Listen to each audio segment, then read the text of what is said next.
I didn't put people where they were supposed to go. Hold on just a second. We're going to get that taken care of. I know where everybody goes now.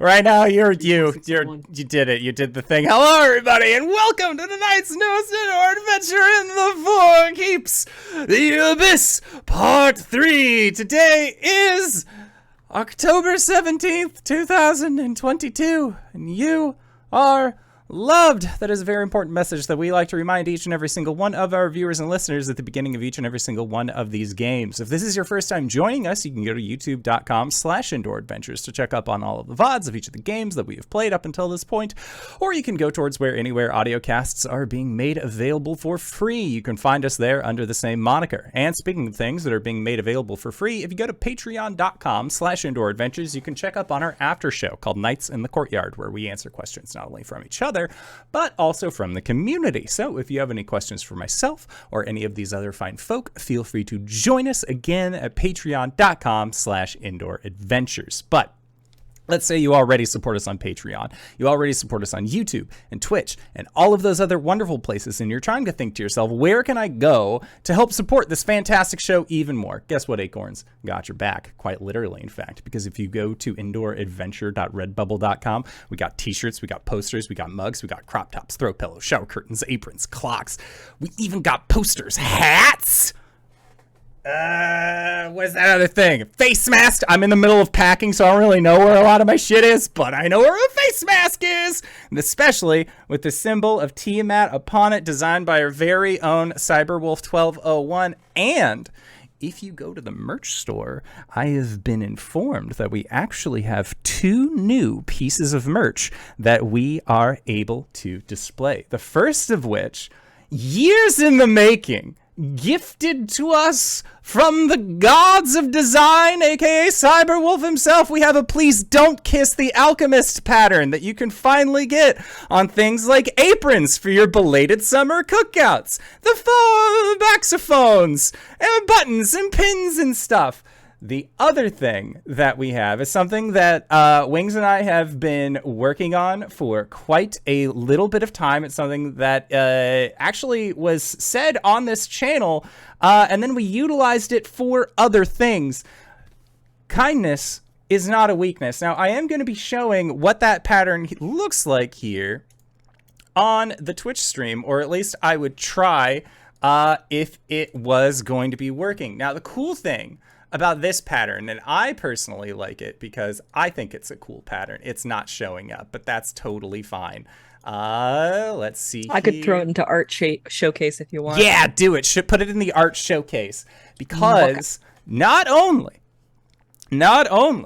was this designed by Wings, all of the text that we have on there was done by our very own Noctua Magna. Super fan of the show, so we figured, hey, Noctua always does really great calligraphy work. Go and check out their coffee. It's coffee. Yes, kindness is not a weakness. Connor's got the pattern right there. Otherwise, you can go and check that out on the Discord. You will see that there is a little knight extending a flower to a dragon. So if that's something that you're interested in, consider checking out. It's a good time. But that is it for the new merch alert. So with that, hey RJ, who are you playing today? Hey everybody, I'm RJ. I'm feeling a little bit more refreshed than last week. Today I'm playing Caelum the Shatterkai Wizard. We both go by he, him. Hi, I'm LBHackEmUp. I'm feeling more disoriented in my brain space today, so if I'm looking down today, that's why. But I'm playing Gwen, the Halfling Barbarian Fighter. We both go by she, her. Hello, I am Connor. I use he or whatever pronouns. I am very not color balanced because I just shined a white background into my camera for a very long time. I play Arjhan. Arjhan is a draconian sticker. You're not going. Shit, that's not what we do now. He uses he him pronouns. Hey everybody. I'm DanaeKeeter.com. I'm playing as Cori under the Elegant Paladin. They go by she, they, and he, and I go by she, her. And I'm the Endure Adventurer, he, him, and tonight I shall be your Dungeon Master. So, last we left off, our group had received the information, as much as they could, about the pseudo-deity Prince of Undeath himself, none other than Orcus, the lord of the 133rd layer of the Abyss, known as Thanatos. Your group decided, after spending some time and reconvening, that maybe going directly into the Abyss without properly preparing wasn't the right place. So instead, we figured out what the best opportunity was, what the best idea that we had in order to figure out what to do about this Orcus problem, if it can be called a problem, resulting in Cori donning the full mantle of Corellon, meeting with the rest of the Elven Pantheon to kind of get hey, maybe we should do something about this, and got told we'll send it up the chain to the next guy, which is, you know, a little difficult because Cori, for the most part, you are that next guy that they are going to be forwarding that information along to. Likewise, your group decided, okay, well, maybe we can not kidnap, that's a strong word for it, strong arm, maybe do a little browbeating on a follower of Orcus to see if maybe they would be able to communicate to the Lord of Goats on your behalf, possibly, or at least like kind of let you know what Orcus was about. So that was all presented. You were able to find out that followers of Orcus tend to gather where there have been places of large unrest, areas of mass death. You were given several locations to check out. One of them, of course, was the ruins of the former floating city of Vaskor. Not having an easy way to actually fast travel to that location, you all decided that you were going to spend some time on the road and really figure out the best way in order to do that. And so we have been, I want to say it, it's been several years of this game. We fast played a few days, of like a week and a half, as you continued to make your way towards Vaskor. Great. Over the last week, though, I know that as players, we were figuring out other ways, other means of communication. So we're going to kind of just open this. We're going to open this session up. It's early morning on one of the days of travel that you have left. You still have about, at this point, still roughly around 3 to 4 days until you get to Vaskor proper. Let's kind of explore the space. Is there anything that you guys would like to do before you actually reach the ruins of this city?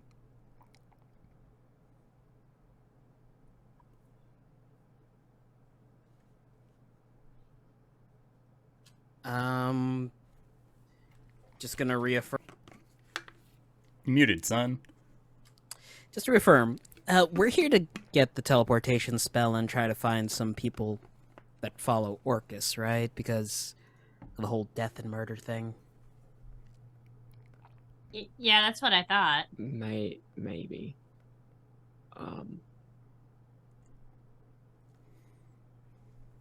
There's no guarantee that any Orcus cultists will actually be over there, but we do need a teleport spell. Well, someone's gotta know it, right? It's College of Mages. Was a College of Mages. Whoops. The Mages College is still mostly there. Like, that library, at least, remained floating, but a lot of the dormitories, staff, most of where the people are, was not on the auxiliary power. It'll buff right out. Will it?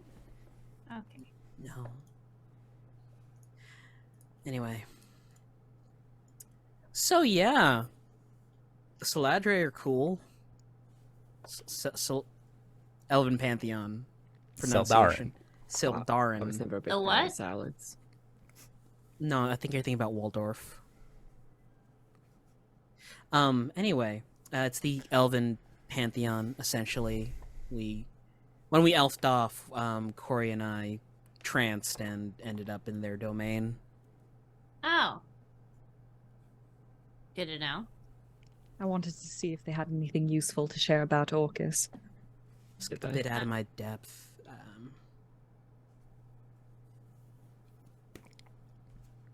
And we didn't learn anything? Well, we learned that Orcus is not going to be an easy person to negotiate with. In fact, it's nigh impossible. Right. We kind of already knew that. Yeah.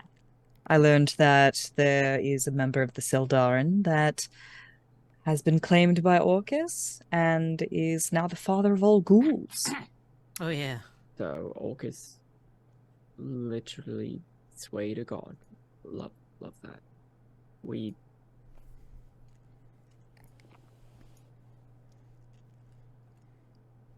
To be fair, We Orcus really made them a ghoul, and then as a ghoul they became a god. But they were not a god first and then became a ghoul. The other way around, and I definitely would know that as a huge Coralon nerd. So I think we really need to get an expert on this. agreed. Do you think there's anybody that like studies Orcus that's not the follower? Oh, you know who we could ask? Maybe Hadorai knows something. Okay. Do you think he would? What was his circle of study? The Shadow Wave, for the most part. Does that have much to do with the undead? Well, Weave's the Weave. Shadow or not, you have to draw that power from somewhere. I can shoot a sending over and see if he knows anything. I think an expert on demons maybe more up our alley. That's true. Do we know anybody that's studied like the Demonomicon or something like that? Was that this game? No, Nope. that wasn't this game. Darn. Well. I don't know what Arjhan knows on a 26 Arcana from last time, but at the very least, I think we established that he has heard of a story of some powerful witch who was very commanding over some demons Yes, and lived to tell the tale. indeed. Possibly because of her connections to Baba Yaga. Also correct, yes. Yeah, you would know the name of that witch to be Tasha. She has gone by other names as well. But most notably, she is the creator of Tasha's Hideous Laughter. She's famous. I've even heard of her. I hear her cauldron has everything. Does she have a cauldron? Is that a euphemism? Hideous Laughter is a very popular Fae spell. I mean, even still, that's a long shot. I have no idea where to begin to think to find her, but Could ask Alira. do we have a way to contact Alira? Once again, sending. Catch all. Though I don't know if she's on this plane or not, so it might be a bit iffy. Caelum, technically you would be able to sending Orcus, wouldn't you? No. Why? Why? Well, But time out real quick. I saw the Indoors mustache smile and made me very indoors. comfortable. Like, Yes. oh yeah, that's a We good idea. We probably could, but there's no sense in getting his attention if we don't already have it. Right. Oh, is he all knowing? I don't think he's omniscient. Okay. Good. something to put in our back pocket. I'd like to mitigate contact with any extra planar deities. Two ones that we can trust. Fair enough. Mostly because I don't know if he can do like a whole like mind jack sort of thing over that sort of connection. Yeah, you don't have the best track record with that. Yeah. But don't I wanna am get- here. I can do something about that now.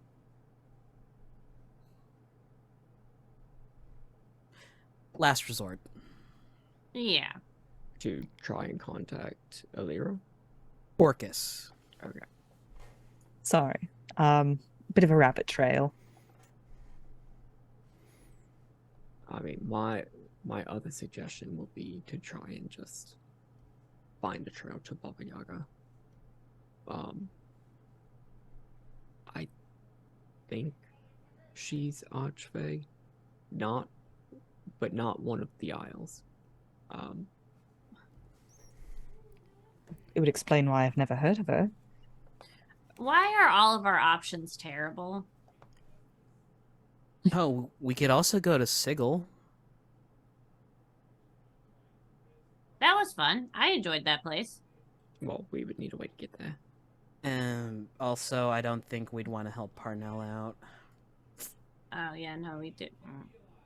I'd like to avoid that if we can. Alright, so we're gonna send Alira. Yeah. See if and ask if she knows. A way to get into contact with Baba Yaga. Well, I mean, cut out the middle.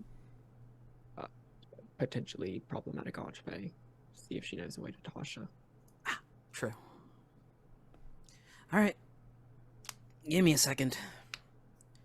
Do I gotta roll anything, Simon? She's not on this plane. She is this plane? There, it's. Look. You got to roll to contact this plane? She Gaia represents. Is she on Earth? She's Yeah. not on this plane currently, but her bodily state reflects the health of said plane. That's concerning. It's not even And the confusing. plane. She represents this continent. Ah. Oh, yeah. Okay. Remember when she pulled a wormy out of her ribs? Nasty. Man. Caelum casts Meteor Swarm to get her attention. You could. I cast climate change. Yeah, if you want to do that, Hey, man, I won't stop you Yeah. from spending a spell slot, and then we can figure it out from there. I play my Exxon over Gulf of Mexico. Stop. Jesus. Boo. Don't like that. Captain All Planet right. is sad. Sending, here we go. Okay. Alira, it's Caelum. We need help to contact a hag by the name of Tasha. Would you happen to Ooh. know? Ooh. I don't think she's a hag. Someone named Tasha. Would you know? Would you happen to know? And the response back that you get is, I know. Or first, hi, Caelum. How's Gideon? I know many Tashas. Which Tasha are you looking for? I have a good idea, but I'd rather not lead ya on. It'll just be like a YA apostrophe, so that way she can hit It's 25. just all hyphenated. Yeah. No, it's Y-O-N. Yawn. I'd rather not lead you on. Gideon is fine. Oh, sorry, another sending. Gideon is fine shopping for a new coat of paint. Tasha, we're looking for, An expert on demons. is an expert on demons. Need advice. Please advise. Or need advice.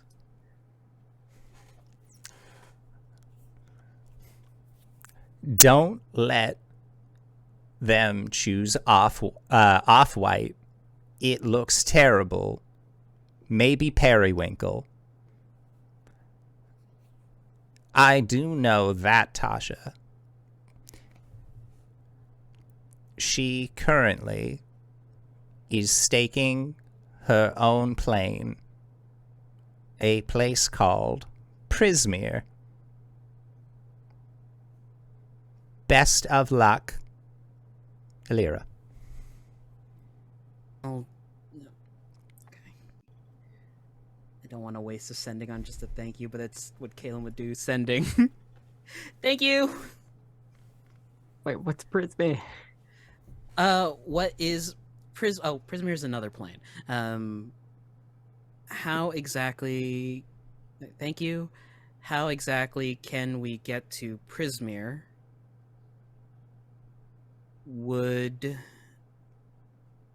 it require a tuning fork for plane shift? Plane shift's one word. And the response that you get is... Normally, yes. But... suggest periwinkle. And I can take you there. We've gotten in. All I have to do is try and convince Gideon that periwinkle look great on them. Oh, I got it. Don't worry. Oh, I don't know if we can do this. And then Simon brings out Wild Beyond the Witchlight again. I can't. I Of don't course know we what can do box this, it's in. Arjhan. I'm going to be real here. As soon as course we we can ended do that campaign, I put it somewhere over there. Well, there's this fantastic product called D&D Beyond. It's true. It's never been easier. Of All course right. we can do this, Arjhan. I've got color swatches. Here, periwinkle's right here. Alrighty. So, for those of Arjhan you... Horrifying grimace. Periwinkle is a nice soft blue, almost on the It's purpley lovely. lavender color. It's a nice Yes. color. It's the kitten from Blue's Clues, y'all. It's beautiful. It's nice. Like it can't decide if it wants to be blue or purple or the most depressing gray. I relate to it. Wow. Way to make it sound sad. Being sad's a part of life. Really? But so is being happy. Many seasons. It's kind I'm of my never whole sad. thing. What about love? What's love got to do with it? And Seasons we of continue Love. along the trail. Okay. Have you never seen the Mummers play? And it wouldn't be a Mummers play. A musical by the name of Rent. Diantha and What's- I went to a showing. Horrible premise. Well, must be like lovely Less for you. music. Hanging out with your girlfriend all the time. Anyways. I'm sorry, you're married. Yeah, do you know how often I get to see Philip? We had a month off. Yeah, I have to work, okay? Some of us have jobs. Trouble in paradise? No! Your mom. Let's go. Okay. So, are we doing the rope trick to summon to Gideon? I Well, we thought still need the we're scroll still of going to Vaskor. teleportation. Okay, going to Vaskor first and then using that as just to, like, when you can kind of thing. Yeah, learn teleportation, which is very much needed, so we Okay. don't have to keep on doing this fucking trek. Sounds good. All right. So, yeah, your journey continues on. You got a couple days left until you hit Vaskor. If there's anything else that y'all want to do while still out on the road, you're more than welcome to it. Otherwise, we'll just go into the next scene. Okay. So, when you crest over the hills, these like low rolling hills that actually lead to Vaskor, obviously it's not the same sight as you saw the first time when you first went there. There was like this massive city on top of a crevice where there was a city underneath it and lower like a giant bowl. Now there are several floating structures, but it looks very piecemeal. It does not look like it is nearly the point that it once was. And you can see like there are some buildings that have like these large chains attached to them that are in the process of beginning to rise. It looks like there's actually an effort that's going on, not to rebuild Vaskor in the way that it was, but at least to kind of like they liked, like some people paid to like having their buildings up high, and that's kind of what they're going for. It's more of a money thing at that point in time. But one of the things that you do note about Vaskor is that during the reconstruction efforts, at the front gates on either side, there has been a recent change. originally when you had walked in, or I guess flown down near it because you rode on the back of a giant shadow dragon in order to get there with a quickness previously, you will notice that there are actually twin statues of what look to be large dragons that are actually mounted on either side of the gates. It seems that having a large shadow dragon arrive in the time of crisis stuck with the people pretty notably, and so they have actually now at the gates. It again is the double is these two dragons, and atop the gate it says, "Welcome to Vaskor, the town the dragon saved."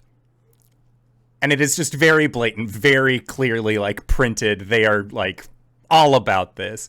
And kind of going through the gates, it doesn't look like there is as much in terms of a guard presence as there previously was. You can see that there are still members of the Silvered Legion that are going about, but it seems like they have been more repurposed into doing general construction work rather than keeping track of miscreants from a mage's college, because the mage's college is currently on sabbatical. The whole place because of some events from a few months ago that we don't need to get super into detail about.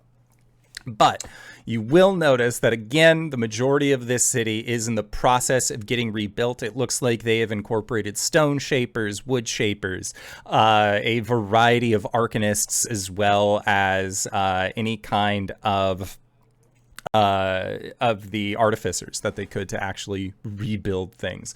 And it turns out that having a giant mech that they could utilize to clear out a lot of the rubble, definitely helpful from the last time that you guys were here. So the city itself looks like it is on the mend, which is always good.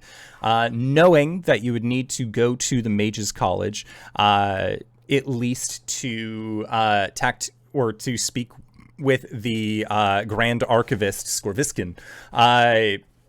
Caelum, you know that you would have to fly up to the Mages College in order to do that. Otherwise, you are all more than welcome to look around the city and kind of explore and see what has happened in the meantime since you've left. Well, to go see the librarian? Grand Archivist. Grand Archivist. We're gonna need to go up. I did not prepare fly today.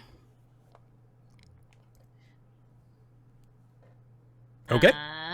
Do we all need to go?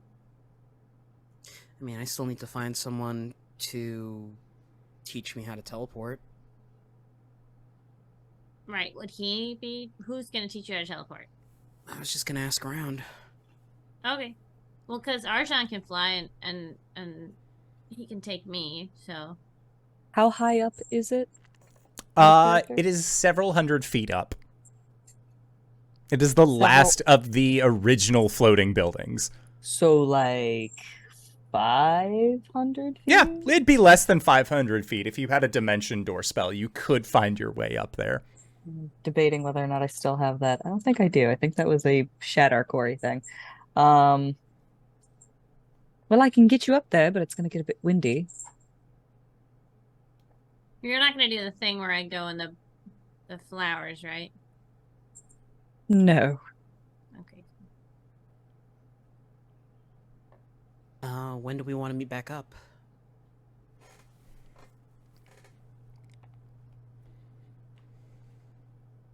Dinner. Let us know if you actually get your spell. It will be a pretty short trip if not. Right.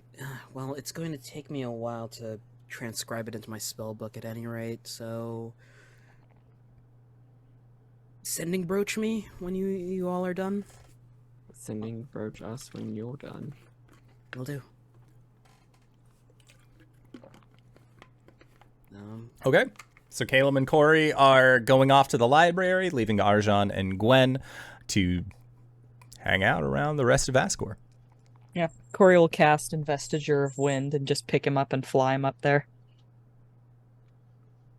Okay, and it looks like there is, like, a few of the Silvered Legion turn their heads, and you can actually see that there is, like, a scan that goes over.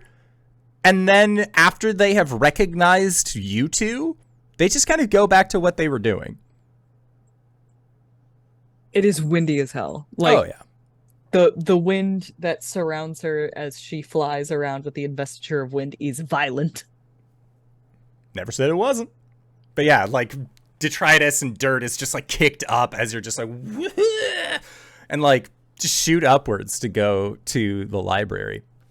Caelum, once you arrive, the Grand Archivist, who you recognize is more of, like, this kind of, like, almost ape-looking Warforged.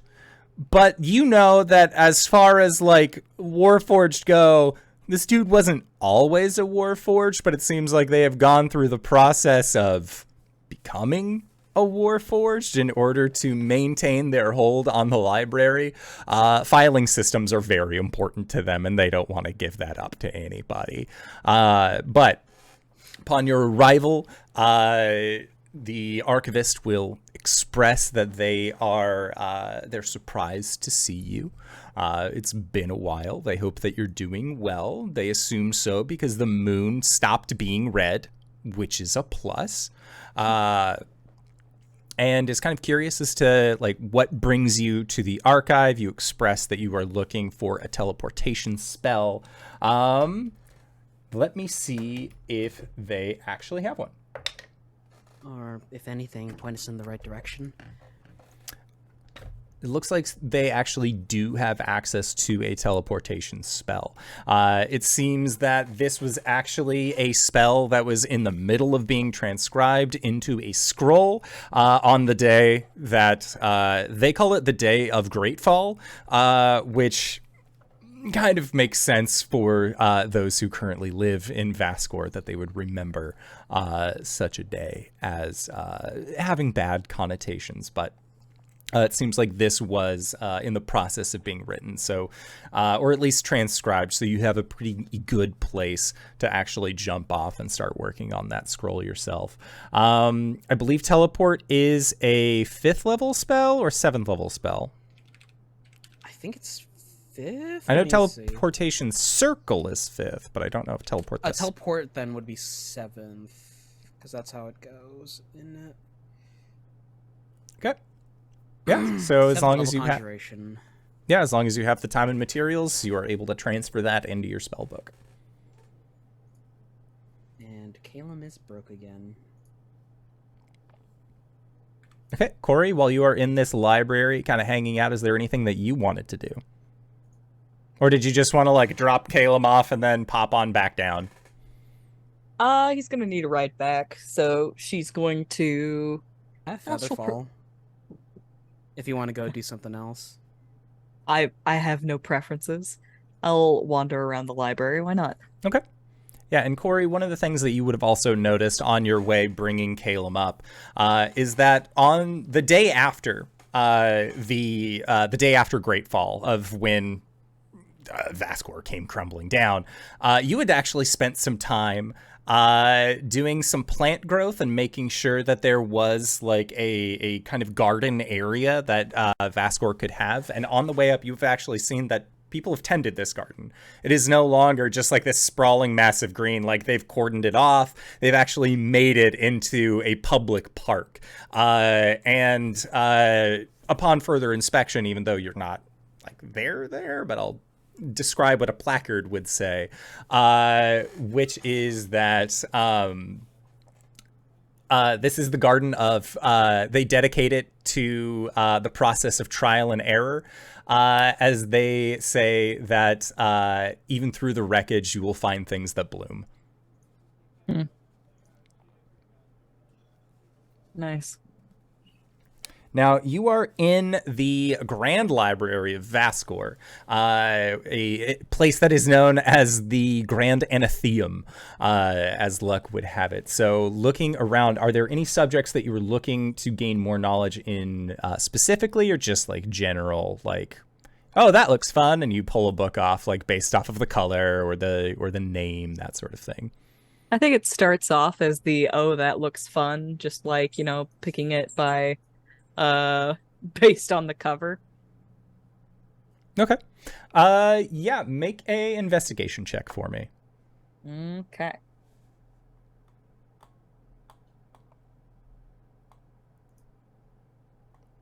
Excuse me, game. It's chugging. You're supposed to be using... Hardware acceleration. No, my D&D Beyond. Oh, it's a natural one. Okay. Well, okay Yeah, then. Cori, you are just going through being like, I think if anything, you're going through being like Periwinkle. Like you're trying to find a book that you can use as a reference for Periwinkle if you end up needing it. Like your swatches are fine, but sometimes it needs to have like a little bit of an aged quality, or maybe like it's a much better shade than the swatch that you have. It's a whole process. You are like looking at books for their coloring as well as like if a title pops. And honestly, most of these sound very boring. So you are just sort of like aimlessly wandering through this center of learning. For Gwen and Arjhan, the two of you that stayed down on the base level, you wanted to explore the city, kind of hang out. Is there anything that you wanted to, any place that you wanted to investigate specifically, or just sort of wander, head towards, see if you can find a tavern, that sort of thing? How is my mech doing? So if you go to the temple, this artificer's housing where you had previously built or previously started this mech, it looks like the mech itself, they have restructured the building. And now there is a massive gateway. So in case this in case this machine needs to leave, then they don't have to rebuild most of the building that actually housed it before. It has been fully repaired, and it actually looks like there is a team of artificers that are kind of continuously working on it, just doing maintenance, making sure that all of the pieces and bits are being fully functional, and you see that there is actually the start, like the inner working frame of a secondary mech, but this one looks like they are taking all of the principles and ideas that they actually gained from the first mech and putting them into the second one. So the frame looks a little bit thinner, but the materials look a little bit denser. It definitely looks like this is going to be much more humanoid than the traditional, like, almost gorilla-like Warforged styling that it was before. But it looks good. Looks very good. Wow.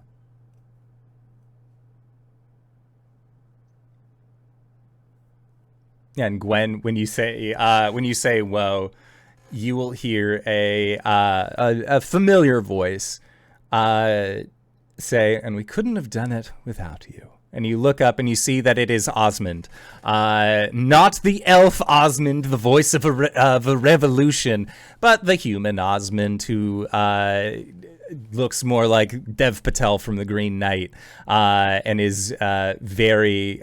He was there with all of you when shit went down, and you see that he actually has been promoted through the markings on his robe. It looks like this is his laboratory now. And he's in charge of building the mechs, as he's the only one who has the key in order to operate the mech. Ah, what's up, mustache? How you doing? I'm doing well. I'm glad to see you two again. I hope the others are doing considerably well as well. I've been doing doing good. Yes. I am head engineer here, which is new. Well, not new. It's a couple of months new. We've been working on rebuilding the town, and that has taken a considerable amount of time. But in the meantime, I haven't been working on the town. I've been working on this. Yeah. Looks great. Thank you. Our current goal is to, well, we have this Colossus. We have the one already. it's a little unruly. We're not building it in case something, because we think something will happen, but mostly I watched a magical laser beam shoot out of my college and blast the moon for a hot second. And it kind of puts things into perspective about what you can sort of anticipate in a mage's metropolis. Yeah, it does put life into perspective, Just doesn't a little bit, yeah. It's Well, it's been interesting to say the least. big day. Yeah. Yes. Yeah. Cool. Do you need anything? Well, that depends. I remember you being like crazy strong before. Would you? I have some very large metal pieces that we could either magic or use like lever and pulley systems, or if you Well, would if you be so insist. kind, I'd love to help. we'll to help pay out, you you know? as well with what we can. No. I don't need money. Arjhan, we don't need money, right? Well, I could offer somebody to help, but he will. I mean, it feels rude to not give him money. Oh. Well, we'll see what I can do, and then if we need to call in the bigger guns, then we can. Yes, that's lovely. It sounds perfect to me. Thank you. Mm. Now, okay, so this is what we were thinking, is that rather than having like a big smashy ball, we wanted to have articulating fingers that had little like claws coming off the. And he's like talking to you about the construction of this thing, as like you're getting closer. And Gwen, you're just like, yep, large beam, don't worry about it. Doing like all these like artificers, like, oh my god, wow! Like you can tell. She lifts it all of 3 feet off the ground. Oh yeah. You know. But even the fact that you lifted it 3 feet, just like by yourself, center of gravity, like there are some people that are having an awakening up in the rafters right now that are just like, oh my god, strong lady, like. Like, you're providing multiple services today. This is fine. So, yeah, you can spend as long as you'd like helping out on this. I think that's up to Arjhan. Gwen will definitely, tickle her own ego with all this and help out as much as she can. I mean, Arjhan doesn't have shit to do unless, like there's still like a particularly like ruined place that still needs to be excavated. Okay. Basically, if needed, Arjhan can summon the Bloodlord, but he doesn't want to do that if the Bloodlord isn't going to leave with some shiny trinket. For sure. Okay. Yeah, I would say, Arjhan, if you wanted to leave Gwen and go on a lookabout for places where you'd be able to help, make a investigation check for me.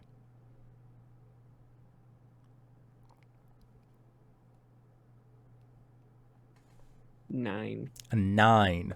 Okay, so with a 9, a lot of the places that you find don't have, they aren't necessarily in need of repair that the Bloodlord would be able to assist with. It's mostly they just need like a little bit of sprucing, and then they would probably be good. It seems like a lot of the rubble has either been repurposed through stone shaping spells, or has been cleared out of the city using the giant mech that you were able to get the key for last time that you were here.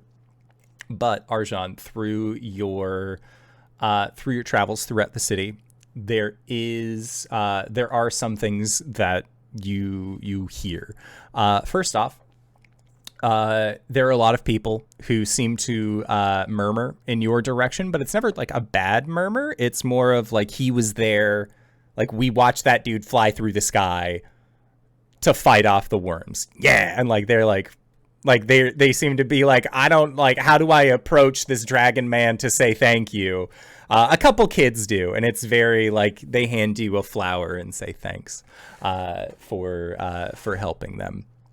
Other things that you hear is that there have been rumors throughout the city of Vaskor that there are survivors of the Great Fall, not necessarily from the upper areas themselves, but it seems that when they saw the moon take on this brief scar for a moment where it had this red growth that seemed to be pulsating on it, there are a small group of nameless individuals who have latched on to the red scar on the moon, and they believe that it has some sort of religious significance, some sort of cultural significance, and they are almost like they are spreading word of what they believe that this scar is.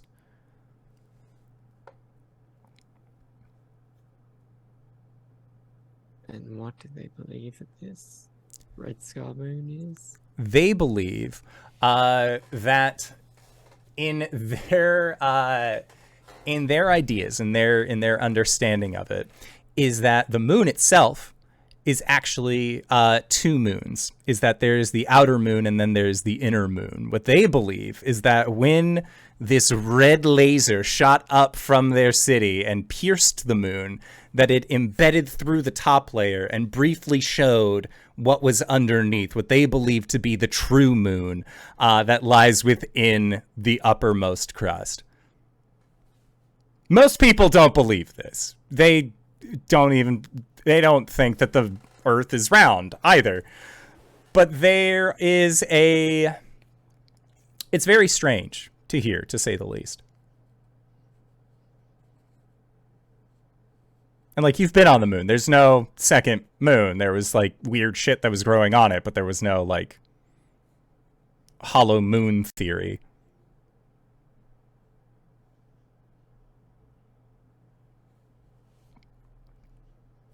Arjhan will remember this. Okay. Sounds good. That's it. That's what you get with a 9. You find Cori's garden. It's nice. It's a comfy place to be. There are fountains. There are even active taverns. There are some people that are like, they're playing music. It seems like this town is on the mend. It's not on the rise, and you aren't sure how long it will be before a official like, we're back, baby, hits this town, hits this metropolis, but it is looking better, to say the least. Cool. Arjhan, I got shit to do. Okay. All right, so Caelum, how long will it take you to transcribe a teleport spell? It's an hour per level, so 7 hours, baby. Okay. Sounds good. So you guys had gotten to Vaskor, I would say, we'll say that you got there earlier in the day. So towards the end of the day that you're there, Caelum, after 7 hours of intense transcribal, you are finished with your teleportation spell. At the end of 7 hours, Cori, if during that 7 hours you decided to leave it all, if there was anything you wanted to do, you were more than welcome to it. Otherwise, you would have spent about 7 hours in this massive library just reading books offhand.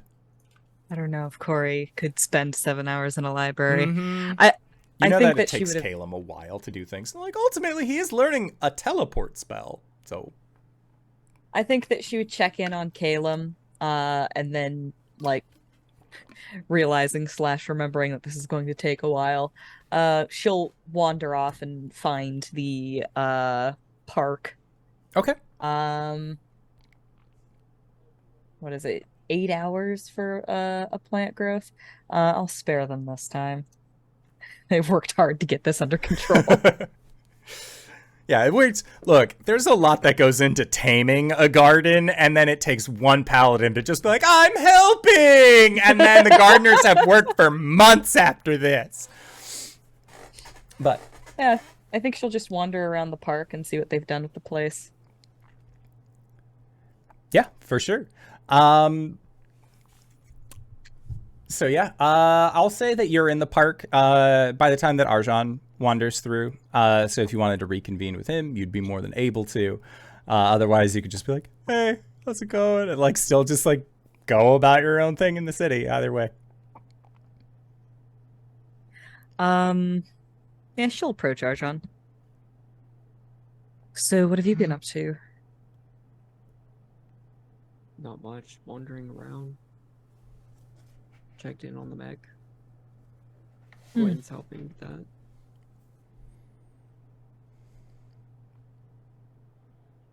Do they need an extra set of hands? I think Gwen has it covered, but some weird gossip around town about moons within moons, but Moons within moons. I mean, I can't explain it to you. How does a moon stay inside of another moon? Cori, the image that comes to your mind is like a ball of nougat coated in chocolate. Like, Yeah. I guess, I mean, to me, it seems like it would still be the same moon, but I don't know. They've come up with crazy shit. Think Elistray or Saloon would know something about this. Even Amaris.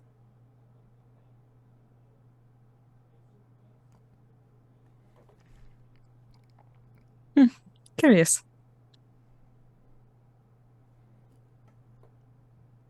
If you need anything, Arjhan, you know how to get a hold of me.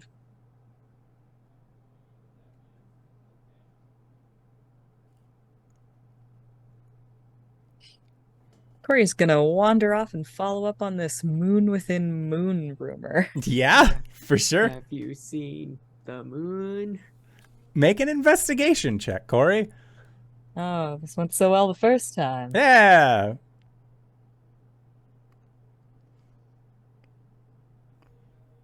My rolls aren't being sent to where they need to go. I'm gonna have to change my hardware acceleration settings. Gah!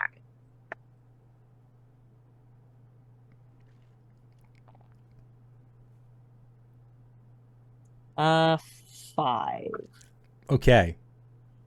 Cori, I would say that through your investigations, you're like asking people like, hey, have you heard about this moon business? And there are a lot of like, oh, God damn it. Like a lot of people just like, they don't want to hear it. They don't want to hear about the moon. If you've seen the gif of like, shut up about the sun, like that's some of the reactions that you get is people, shut up about the moon. Shut up about the moon. Like, yes, they know, they saw the laser too. It happened. But like, there's no like, you're not getting names from people. You're not getting anything relating to that.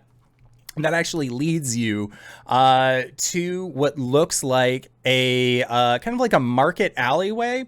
And the thing that's most impressive about this market alleyway that you see has signage for Jinsai Alley is that inside of Jinsai Alley, there are it looks like a series of stalls, but you aren't sure where the line between stall proprietor and customer begins and ends. As you will see, like people from behind their stalls go over to another stall and it looks like there's a quick exchange. They go back into theirs and it looks like it is a lot of like interbartering between the shopkeepers. And then one of the other most notable things about this as well is that the majority of the shopkeepers that are here are all actually Genasi. It seems like they each have their own elemental affinity. So you see that there are some fabricators that are Earth Genasi that are using their skills in metallurgy to actually like strip the ore, like refine ore out of raw material. They'll hand that over to the Flame Genasi. The Flame Genasi are then able to heat it up. They pass that over to the Water Genasi. The Water Genasi are able to kind of like oil is a liquid, so they're able to kind of manipulate that. It looks like it is just like this strangest disjointed chain that you can see, but it looks like they just like everybody here knows everybody and they know exactly what each other needs in order for their stall to work. And it looks like when you go to a stall, it's not because it's that person's business, but because that is that person's specialty where you are going to actually communicate with them. And this entire market way is almost like one long shop, but you get to talk to each person as you kind of go down. And at the end of this marketplace, you actually see that there is a bank that is established. And the interesting thing about this bank is that unlike other banks that you have seen, such as on Arath's or Shroudport or even in the Feywild, there is no... It doesn't look like there's any like religious connotation to it. Like this isn't some kind of like bank church like you would expect for like I believe Joaquin or Timora. Like there's nothing additional to it. It looks like this is strictly a place of commerce. And it says and one of the things that you say is that there is a sign that says like accepting loan applications as well.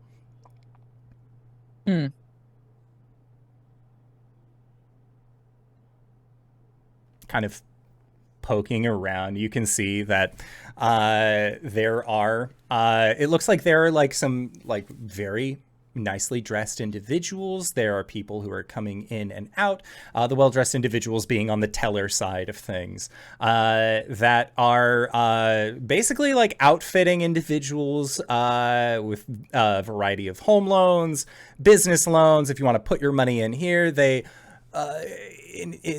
express that they are a credit union. They are not a bank. This is the community's money. It is not some corporate thing.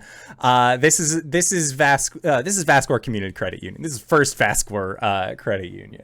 They are here to help in this situation. So everything seems above board. You can make an insight check. I'm gonna ask Rife what they think about it. Rife, looking at like as you're like reviewing some of the paperwork, Rife gives a grumble of dissatisfaction. So make your insight check with advantage. I got a 7. A 7 with advantage? Yeah. Okay. Cori, Rife is grumbling, and you know something like feels weird about it. It could just be. Oh no, it's a 16. I'm sorry. That's a very different number. Okay. It told me 7 over here, but it's 16 over. Forget modifiers? I'm not happy with my digital dice today. No, from the translation of D&D Beyond to a roll 20, you'll get 2 separate rolls. It's the same roll now. I wish it was 2 separate rolls. Weird. Like it used to be that I could hit the button and it would just send me one roll over to roll 20. I'm gonna have to figure out how this works now. It's different. But with a 16, looking at it, the language is written in a way to be confusing. They use a lot of acronyms such as APR, and you're not really sure what that means. And looking at a lot of like the people are happy as they're leaving, and it like they have even like first time home buyer, first time property owner. Like it looks like this bank is taking advantage of the fact that there is a lot of empty places. But it looks like they have come to the deeds and titles of these places through legitimate means, but for the places that they're selling, and like you're not very used to the geography of Vaskor, like the cross streets and all of that, but it it doesn't seem like it lines up.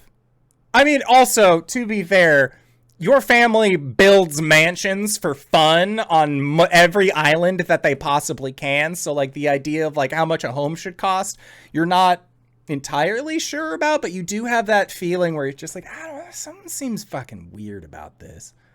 It's a little slimy to be profiting off of a disaster. Whatever's going on here, it's not charitable. No, it does not seem charitable. It seems like it has been presented in the guise of putting the community forward and having them at the like forefront of interest. But it seems like most of the interest is actually coming back to the bank. I feel like it would be a little bit on the nose for God to start turning over tables here. And again, it looks like the people who are using this credit union, using this bank, they're fine with it. It looks like the people on the other side, they don't have any qualms about signing people up, about doing this kind of thing. Right. I don't think Cori feels obligated to interfere here, but she is making note of it. Okay. Sounds good. So yeah. And was she able to find anybody talking about the moon?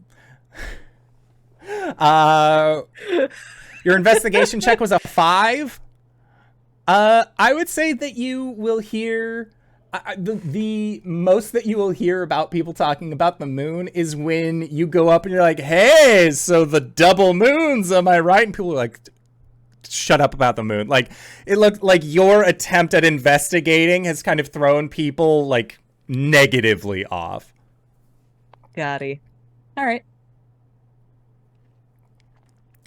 I feel like that's Cori's day. Sounds good.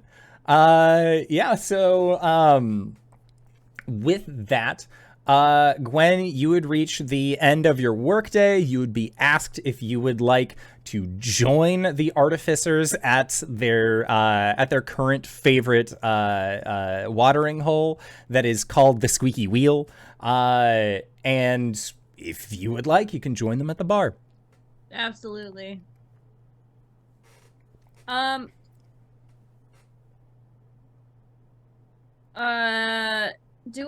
don't know where Arjhan is, right? You do not, offhand, no. He said that he would be around, and then he left the building and wandered into town. Okay. Alright. Then I'm gonna, go on the horn, and just say, I'm gonna be at the Squeaky Oar. You said the Squeaky Oar? Squeaky Wheel! The Squeaky Wheel, for some drinks with the lads. So if anybody wants to join me, you're more than welcome. Okay. I'll be another couple hours. Yeah, Caelum, you know that you have maybe like 2 more hours left. Okay. Yep, so if you'd like. Squeaky wheel, squeaky wheel. And there's like, when you're like, squeaky wheel, at the as you say squeaky wheel the third time, one of the artificers is like, squeaky wheel, get what it wants! And like, like he's like the bro artificer, and he's all about it. But like, and the others are kind of like, haha, yeah, Kyle, get it! And like, I don't really like hanging out with Kyle. Like, he seems a little too intense for the rest of the group. But like, they deal with him because like, he pays. It's one of those, like, you deal with him and then suddenly, like, another beer will show up in front of you that you did not pay for. Kyle did. And, like... He's like the frat boy that's in engineering. Yeah. Is that? Sorry. What happened to escapism? Yeah, so Gwen will go and show the boys what drinking's all about. Okay. I have a +10 to my Constitution saving throw. Let's go. Okay. Gwen, roll a D100 for me. Okay. You went out drinking with 5 individuals. 46. 46. You have drank 2 of them under the table. Nice. And that is just the first hour. And, like, Kyle, like, he's there, but he's looking pretty sloppy. The others are, like, keeping it together, but his is more of a, like, how many beers can I drink in a short amount of time versus how many beers can I enjoy over the course of the evening. So Kyle's going hard, as hard as he can, but everybody else seems to be relatively enjoying themselves. And Gwen is paying for all of the drinks. Oh, you're like Kyle by the end of this is just like, I love you, man. You're like coolest ever. You gotta come see the tribe, man. It's fucking awesome. Oh, We have, like 100%. They're like huge. That's incredible, man. Yeah, and I got a dog that had puppies that blink around like they go in and out of existence. It's fucking cool. Oh. He's very excited when you mention puppies. Very excited. I don't have any pictures.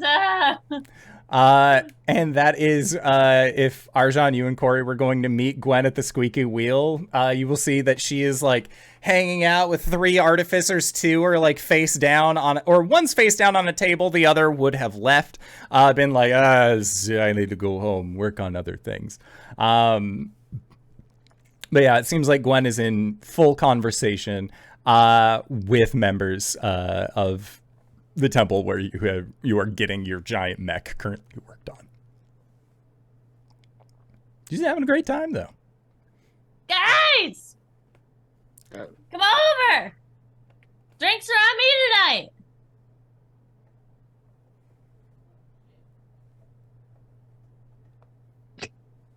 You gotta try the ale here. It's really good. I'll have 1. Boo. Kyle is also booing. But only because Gwen is. He does not boo first, but when he hears Gwen's boo, he will, like, join the boo. This is Kyle. Ugh. Kyle's great. That's an actual burp. Ugh. I thought this was a seltzer. These are actually shandies. Whoops. But I noticed on the first sip, to be clear, just not used to the fermentation. So, while at the squeaky wheel, are there any questions that you would like to ask any of the artificers that are here or any of the other patrons? If not, that is no worries. I would say... I do. Okay. Would it be weird to ask them if they know anything about an Orcus cult? That's what I was going to ask. Well, then go for it. Arjhan, ask about the moon. Okay. Yeah, Arjhan, make a persuasion check with disadvantage. Can I be a cool bro and assist him in the moon? Yeah. Yeah, okay, that cancels out the disadvantage. Roll flat to ask about the moon in a bar. 15. What the fuck is up with the people talking about moons within moons? So what you find, and it is actually the bartender. The bartender's name is Sean. And Sean will inform you. Kind of just like when you ask him, like, what the fuck's the deal with the moon? Like, nobody's giving me a straight answer on this.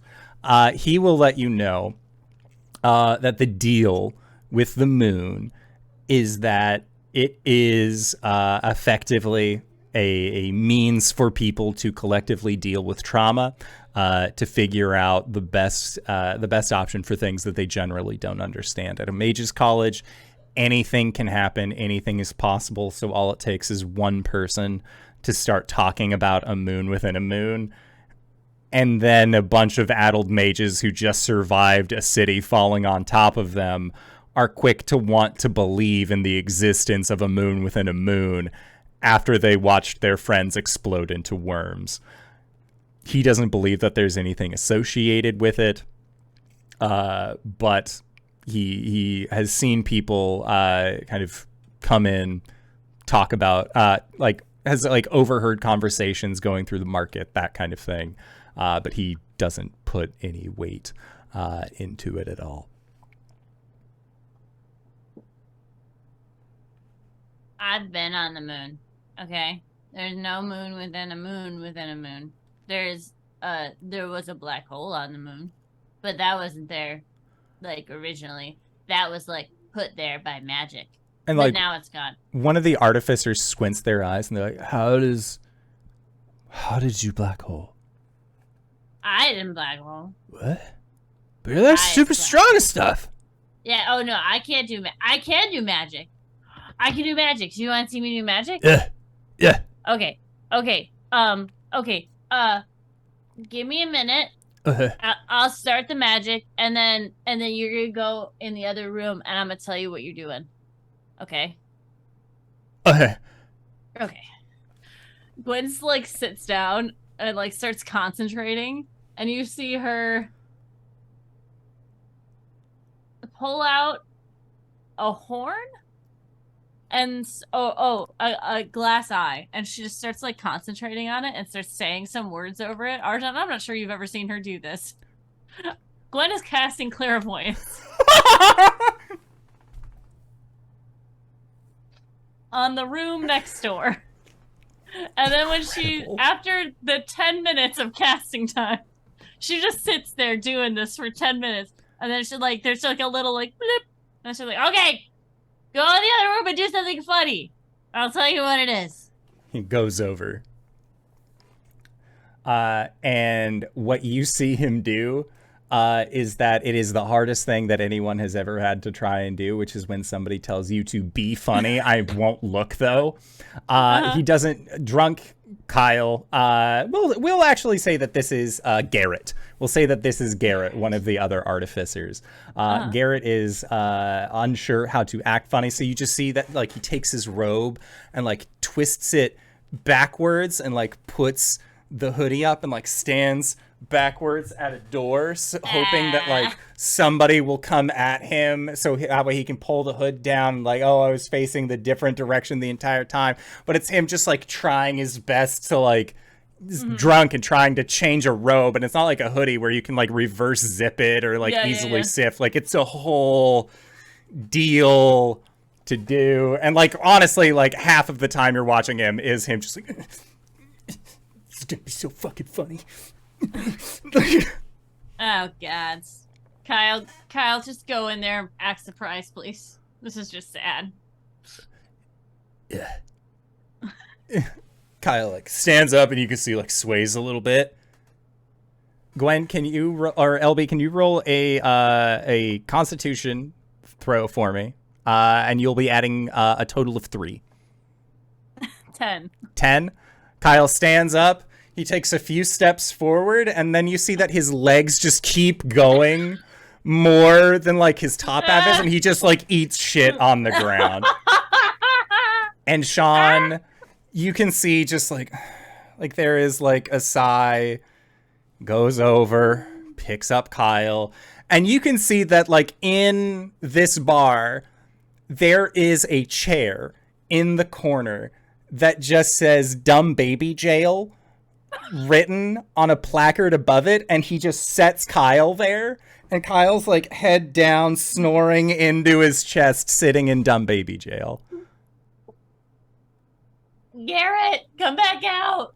Okay, and Garrett, you hear like a shuffling and then like a falling sound, and then and then stands back up. The door opens, and there's a hoodie facing down in front of him as Garrett is like walking forward. I saw you do it. I tried to send Kyle in there so you could scare him. Oh, don't make it over. Yeah. Good job, buddy. She goes to high five him and just too hard. He'll high five and like it's not even a too hard, but like you kind of miss. And like it's like the pad of like where your thumb is hits the side of where his pinky is, and he's like, no, you gotta look at the elbow, look at the elbow. And like you go and like makes like a really satisfying clapping noise, and he's very, very on board with it. Hell yeah. All right, and then she like looks over at Arjhan and Cori. Cori's just eyebrows raised, sipping at her beer. These guys. I love these guys. Gwen, did you just cast a spell? Oh, yeah. I can do 30 spells. I didn't know that you had the constitution for math, much less spell casting. Hey, that's fucking rude.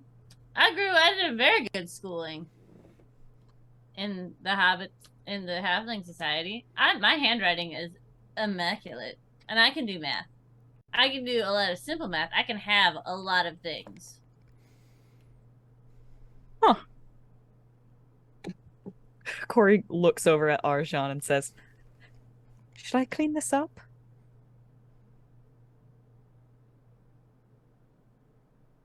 Be kind of rude not to.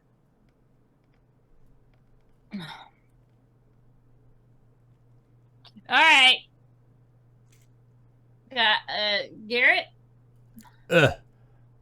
You've been great. I'll leave enough for an extra one for you at the bar. I gotta go pee. Thanks, strong lady. Hell yeah. Gwen goes up to the bar, puts down 3 platinum, and walks out. Okay.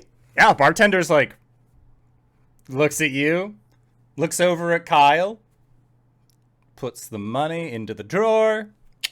Solid. Gwen, as you are on your way to the bathroom, as you were on your way towards the outhouse, somebody actually bumps into you. And they like, sorry, and like kind of continue on about their way. And Gwen, like knowing what you know from your time in Shroudport as a bouncer, did this guy just grift you? Did he steal your shit? You fucking know he steals your shit. So you start doing a quick pat down, and you actually find a parchment. It looks like a piece of paper that has been folded up. And when you look at it, it looks like there is a circle with a red gash through the center. And when you open it up, you can see that in common, it says, so you want to know about the moon. I do want to know about the moon. And Gwen, as you were having this drunk realization, like, I want to know about this fucking moon, that is where we are going to go into our break for the evening. We're going to try and be back in 5 to 10 minutes. Don't go no place unless it's to grab a food, grab a drink, grab a friend, or possibly go to indooradventure.redbubble.com. We got some brand new patterns, brand new stuff, all waiting to be viewed. So go and check that out, and we'll see you guys shortly. All right, everybody. See you soon. And we're back. Hey, Indoor. Hi, Green. Yeah, what's up, LB? Okay. Wait, hold on. I need to be able to hear you a little bit better. Like, I've been having a shit time with this hoodie and this hat, so let me just like get rid of that really quick. Okay. Did you just reverse? Did you just Uno reverse us? Yeah, You maybe. motherfucker! I knew you were up to something. Do the You used mustache my own next. shit against Do the me. mustache.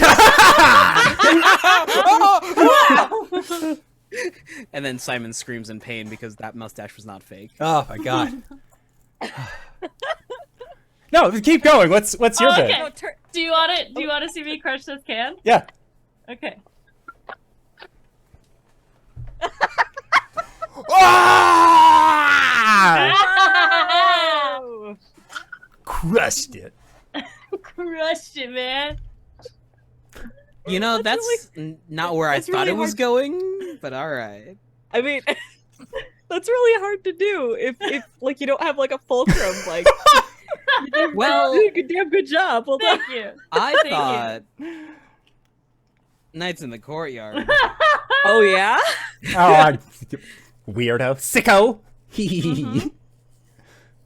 Yes. We do need that shirt just for RJ. We do need the sickos shirt. It'd be great. Yes. All right, With but my face on it. so Gwen, you have just received a pamphlet Oh yeah. that says, "Would you like to learn about the moon?" And it has this circle with like a red dash kind of cutting through it. It almost looks like the Touchstone Pictures logo, but imagine if it was like blank and then a red slash Yeah, instead of yeah. like the little like goldy bits Yeah, coming yeah. from it. Gwen just says yes.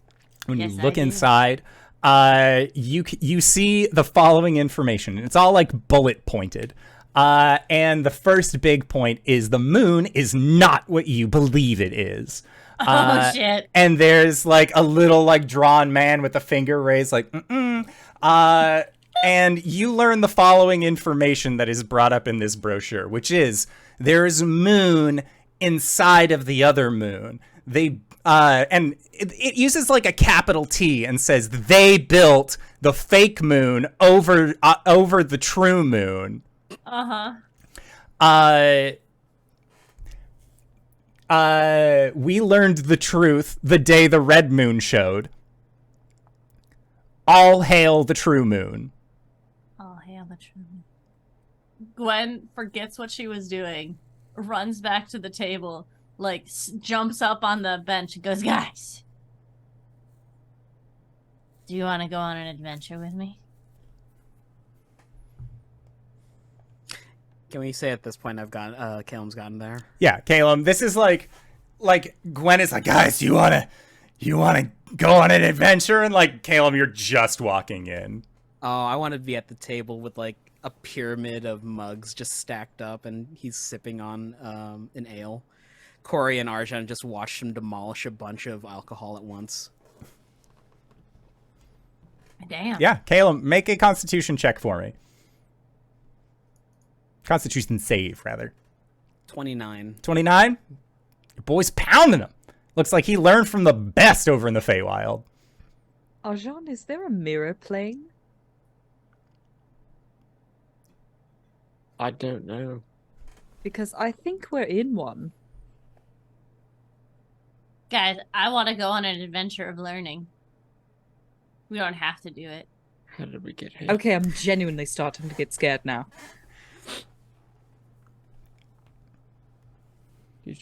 Do you think we went to the wrong moon? I don't think we went to the wrong moon, but I think that these people think that we went to the wrong moon, and I really want to know There's what more they think. than one? Hey, what's this nonsense about the moon? Okay. Look. I don't know a lot, but I got this pamphlet. Slides the pamphlet over. Yeah, and There's pamphlets? for the rest of you that are not as far gone as Gwen, other information that you are able to gather, without the help of with the help of some handy diagrams, is that this other moon that they say is within the shell of the first moon is much smaller, and the way that it is able to still move is that there is a buffer space. It's that the silver moon that we are all able to see is actually just a large shell for something that lives inside of the moon. Could possibly, and they believe it is yet another moon, a smaller moon, a better moon, a moon that can enhance magical powers tenfold. Are they talking about the Temple of Elistray? No. It's like you when you get like a nougat center and you just dip it in chocolate, they think that the chocolate's not the real moon and that the nougat center is the real moon. But the moon, not candy. I'm more of a Ferrero Rocher guy. He'll put the pamphlet on the table and slide it back to Gwen. Possible that they're just misunderstanding the Black Star? Well, I Possibly. think that they saw the moon turn red and they're just trying to understand what's going on with the moon. And maybe we can tell them, or maybe we could just listen and find out what they think and then laugh at them later. I mean, I understand that it's troublesome to not understand what's going on, but spreading misinformation just sounds like it's going to exacerbate the problem. Also, Gwen, you They all should think never they're the- laugh at the dumbest person in the room. They have the most space to learn. And that's when you hear it. And you look over, and sitting in dumb baby jail is still Kyle. Y'all have never finished writing the name. The only thing here is a Q. Maybe Q is in charge. Maybe it's a pseudonym. Maybe they're anonymous. Q anonymous. I don't Give like this where this is pamphlet. going. You started it.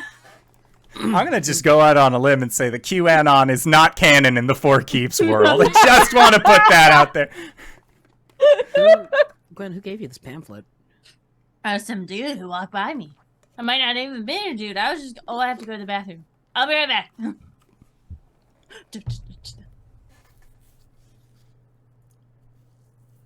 Turning to the bartender. So you said that she has an open tab, right?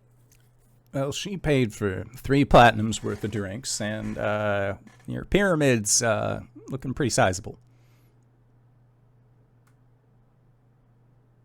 Caelum starts to disassemble the pyramid, realizing that this is inconveniencing people because he's hogging all the cups. I'm sorry. I wanted to do something funny. I understand. It's a good place to have a couple laughs. Take the mugs, go back to where he was. And like where he is, like normally when you see a bar, it's like the bar is at the back end of the building. His is like all of the taps and everything are in a square in the middle of this place. Ooh, so that way, yeah. no matter where you are always equidistant from being able to get to the bar.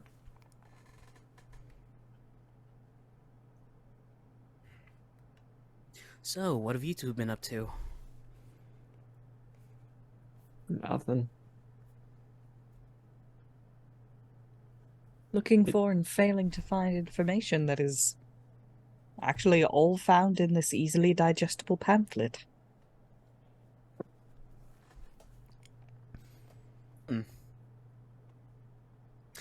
I've got the teleport spell now. Sweet. Well Yeah, done. Arjhan, could I dip into the party funds like 100 gold For what? pocket change? For what? In case I want to get something. Like what? I kind of... Food, maybe? I don't know. A night's stay at a brothel? Okay. I'll get you some receipts for an expense report.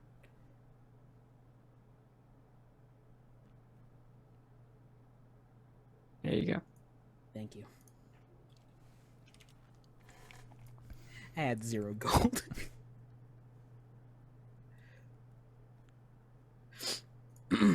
So, are we done here? Do we want to dip out, go? Do we want to check out this Red Moon fiasco and see what that's about? Don't feel like it's really anything.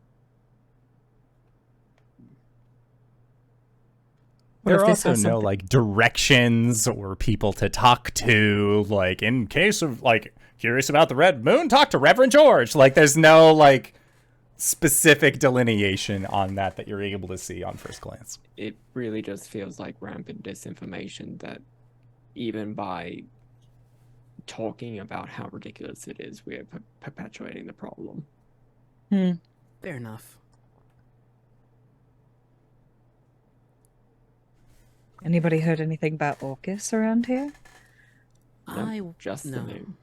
Yep, I was Those busy. two things couldn't possibly be related. Do you think? Oh, I wonder if that devil is still up and running for business. How do you One- mean? There was a devil a while back who set up shop looting around Vaskor. I can't remember for the life of me the name. If he was affiliated with Orcus, wouldn't he be a demon? Avenues and windows, gotta take all of them, right? I suppose. Arjhan? You'd be able to tell if there were a demon or a devil within our immediate vicinity. Well, I could do that, but you can do that in a slightly less immediate vicinity. I can do it within a mile. The primeval awareness. Okay. And that tells you, it does not tell you the direction, but it tells you like what pings off of it. Yes. Okay. Yeah, you get 2 pings. The first ping that you get is Fiend. And the second ping that you get is Fae. Most notably, it is a different Fae ping than Cori typically gives off. I'm getting... There is a fiend and there is a fae. Intriguing. Hmm. What are Fae doing in Vaskor? Place of learning. Or they might be here to help. Regardless. Guys, the mints in the bathroom taste like soap. What? Do not try them. Sean just like looks at you from the bar and just shakes his head, goes back to cleaning mugs. So what are we doing? Either we can pursue a lead and try and find an Orcus cult here, which may or may not exist. Mm. Or we can go home. We can go to Gideon. We can convince Gideon to get a periwinkle coat of paint and try and look for a demon expert and get advice and a actually workable game plan. You know, out of those two options, I prefer the latter. Yeah, that's a good idea. If you want, I can ask people about cults and stuff. Here, since we're here. Caelum leans over to Cori. Could you do the thing? The buzzkill thing? That might be necessary. Gwen, What? incoming buzzkill. What? Why? We've got to be serious right now. Fine. All right. Yeah, they're always more so later. mean to me. Just want to have fun for one night. Well, we've had our fun. It's time to... I mean, is it really necessary? You can see that Sean is pulling a smaller, shorter chair over to the dumb baby jail corner, setting it up, just like preparing Getting for. I mean, I guess it's on par. Like the last time I tried to have fun, I got hand broken by a god. What? You got what? I got my hand broken by a god. When? Oh, like a month ago. I don't know how time works. We travel a lot. Is that why it's not healing proper? Yeah.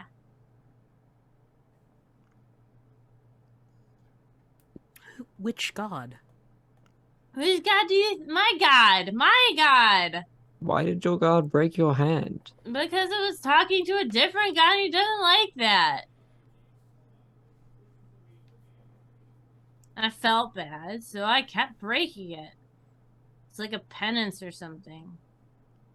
I don't know. Felt right. Still feels right. I can still do a lot with it, though. I'm really strong. Plus, when I'm drunk, I can't feel it at all, so it's, like, awesome. Gwen, is your hand still broken? Well, it was just 3 fingers. You didn't, like, break my actual hand, but yeah. Gwen, you said that that would be healed by now. I mean, it would be. If she wasn't re-breaking it, that can have lasting consequences that magic can't fix, Gwen. It'll be fine. We're always fine.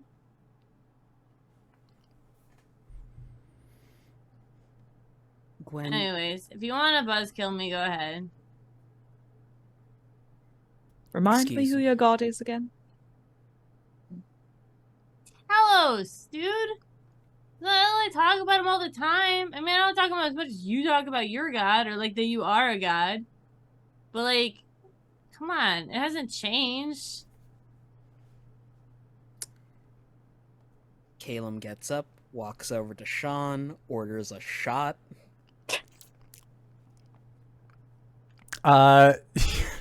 Sean will give you a shot of rye whiskey, and then there's a second shot glass that is full of a vinegarish like liquid that came from a pickle jar. Ooh, that's mine. It's just pickle juice.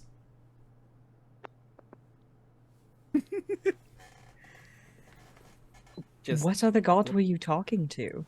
Umberly? No. I'm not gonna talk to I'm really scary. No. Who's the other one? Tempest? Tempest is Talos.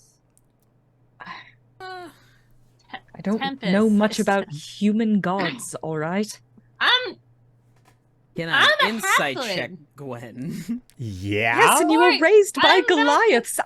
It's honestly very confusing. 18. RJ I'm- uses meta knowledge.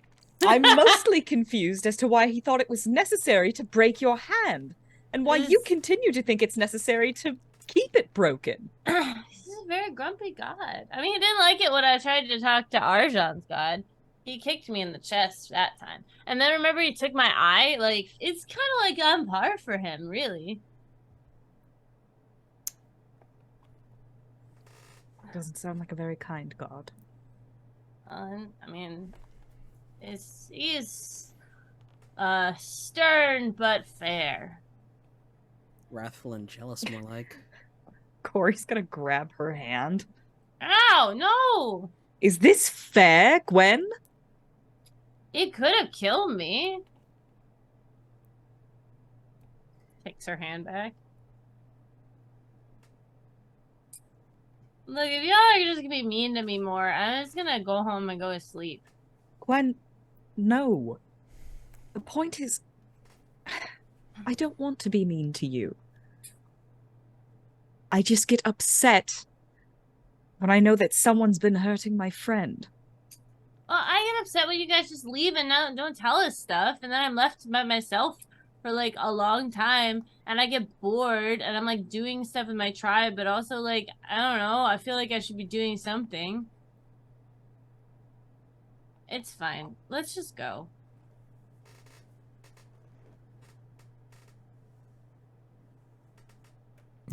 Gwen, you're the first person to stand up from your table and just, like, little tipsy.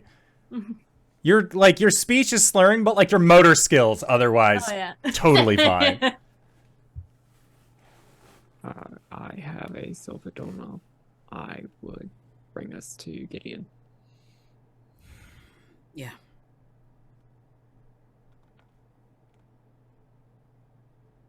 Okay. Yeah, you find a building, doorknob it up, and you were able to hop into Gideon, no problem. And just as you walk in, hello, resident Caelum. Hello, resident Arjhan. Hello, resident Cori. Hello, resident Gwen. I'm going to bed. Remember to take off your shoes. Throws the finger. Wobbles upstairs. Gideon, please don't forcefully eject her. And you can see, like, you can feel the house, like swells a little bit, like a breeze rolled through and then just lets itself down, almost as if this house had shoulders. It was relaxing and focusing on its breathing. Caelum just grabs a mop and cleans up after Gwen. Okay, you guys are back in Gideon. Who's going to convince Gideon to adopt periwinkle as their color scheme? Not Caelum. Gideon. Yes, resident Arjhan. Cori, where's your swatch? Swatch.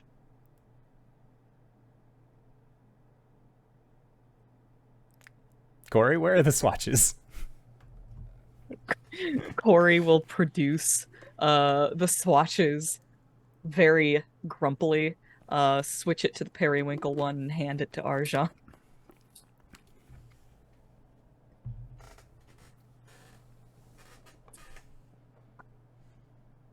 Can you be this color?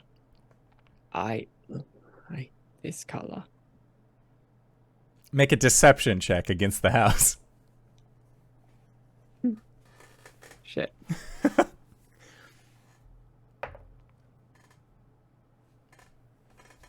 Ten. Okay. There is like a groaning.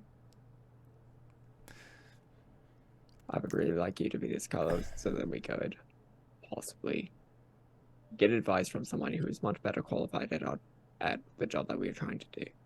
It is a matter of dire importance, and I would very much like to impress upon you that I need you to be this color. And I would like to use my forceful presence. Okay.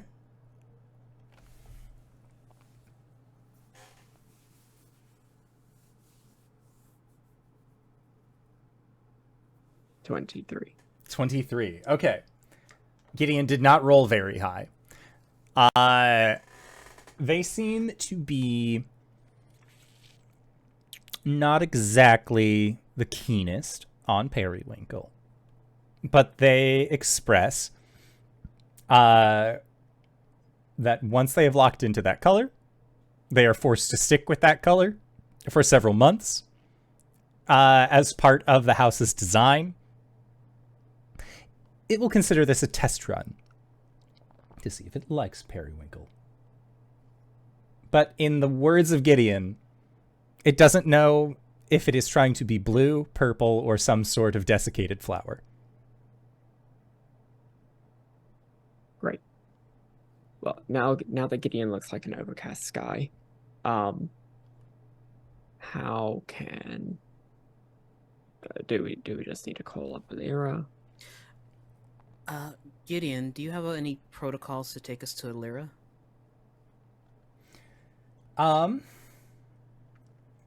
Gideon states that they do not have any to take you directly to Lyra. However, there has been a new addition has been authorized. What? It's within the basement. Boom, boom, boom, boom, boom. Okay. What? What the fuck did the Blair Witch put in our basement? There is a room that you are unaccustomed to, and the strangest thing is that at the end of this room, there is a doorway, which there looks to be a half circle in chalk that is actually like extending from the wall outward, almost like it would continue past it to another direction. There's a note that is stuck in the door that says, "Simply turn the key when you are ready." And then it is signed Alira. Ready for what? You were guessing, I would say that you were guessing that she had said that she would put you in contact with Tasha. Well then, Well, I guess we will need to do that after we take a long rest. rest up. Yep. Mm-hmm. Yeah, let's do this in the morning. Where's Gideon currently located? Gideon is... At the old location of the tribe. Yes. Oh, let me... If everyone's going to bed, Caelum will recalibrate Gideon to the new location of the tribe. Okay. You have not placed Gideon there yet. Oh, we have to place Gideon there? Yes. Deck. Okay. You could place it in Vaskor if you wanted.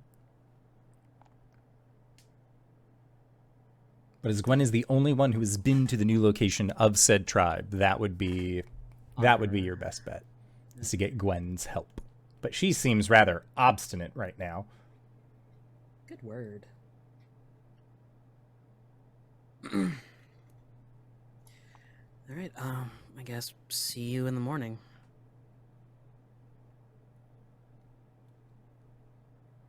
See you in the morning.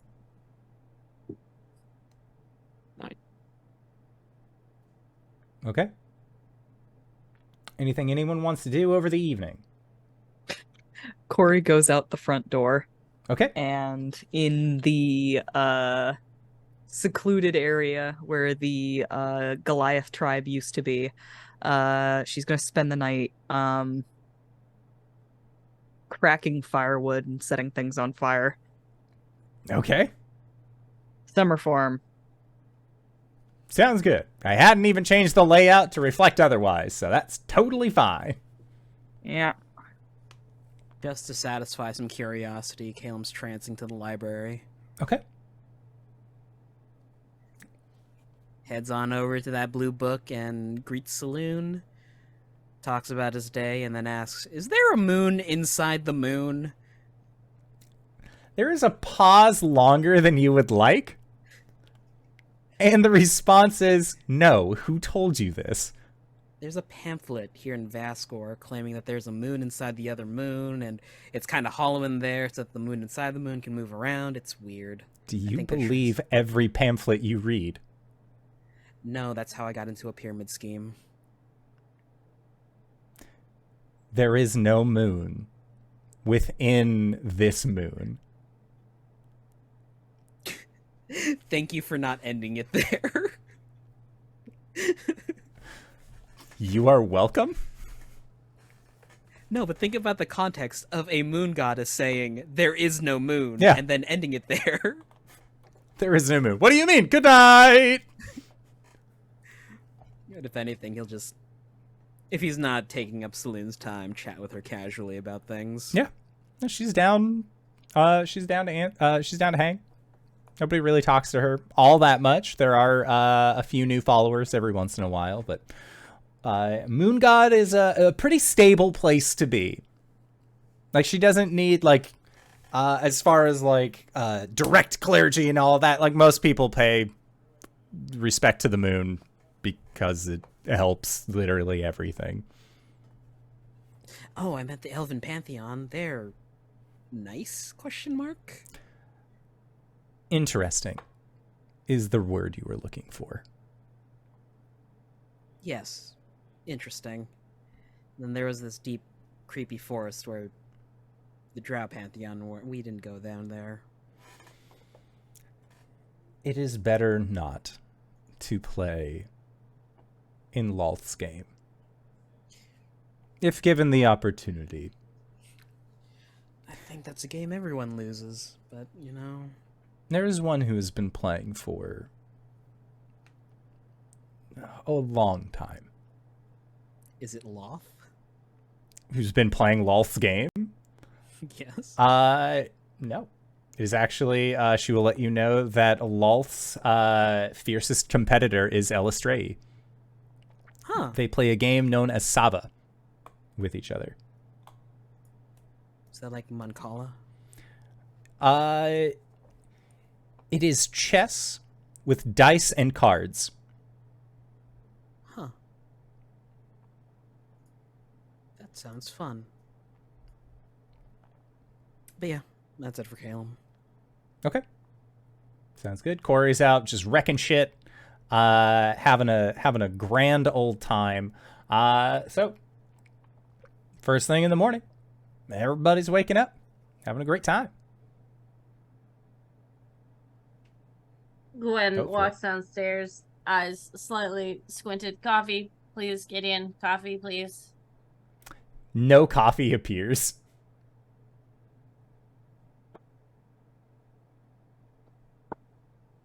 Gideon? Please remove your shoes, Resident Gwen. Oh, Jesus. Should I sleep in these?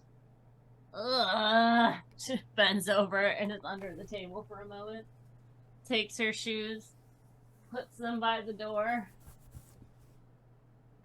Then a coffee cup emerges. Oh, you're the best.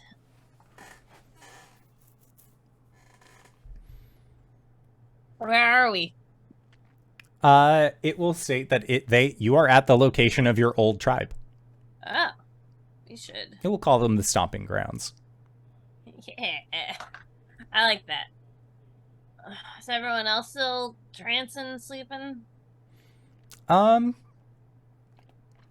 lets you know Arjhan would still be asleep or is like in the process of waking up, but Cori and Caelum, because they only need the 4 hours, have been coming and going as they please. Wonderful. Gwen sees a flash of light from outside. Ah!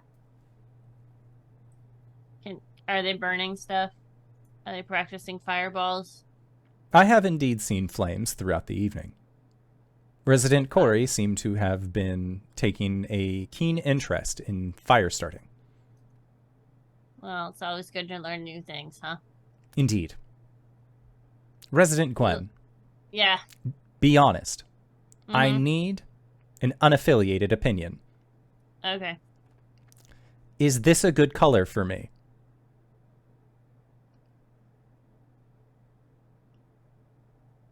Yeah. I mean, it makes you look a little bit more open. Makes the walls feel a little bit, you know, it's almost like a sky, you know? I was I like unsure it. as to how I would like it. Well, how are you feeling about it? I mean, that's really what matters. Iffy. Yeah. Might grow on you. Give it a few days. I think it works. If I had an opinion. But you see what I wear, so like Cream. And like there's like a little like oh, Grease thank off. you so much. Just a dash. Okay. Gwen will move to the door. Opens it. How y'all doing out there? Yeah. Caelum has been misty stepping around and firing off shots of firebolt. Starting early, aren't we? Oh, morning. Coffee's on.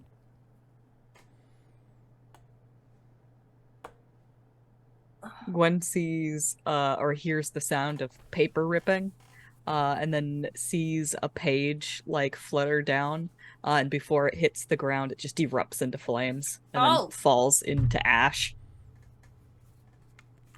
It's raining books. Cori's up on the roof, just burning things. Oh, summer form, I see. I like the stubble. Strip. Well, I'm gonna have Gideon start breakfast. Any requests?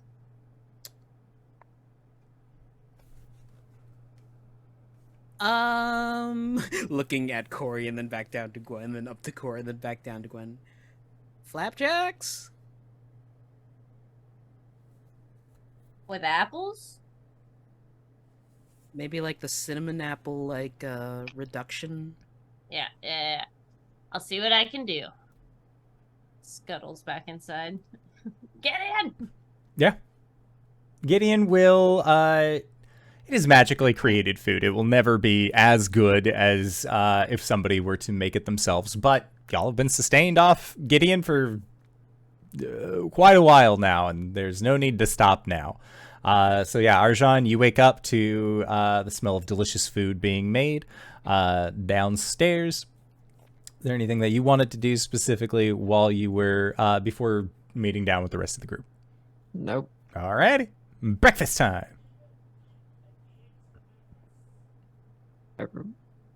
Everyone good? Yeah, just gonna hit the shower real quick. Okay. Caelum's gonna go take a quick shower. Cori, you joined for breakfast? You staying outside burning shit? Cori will come in. Okay. Smelling like smoke.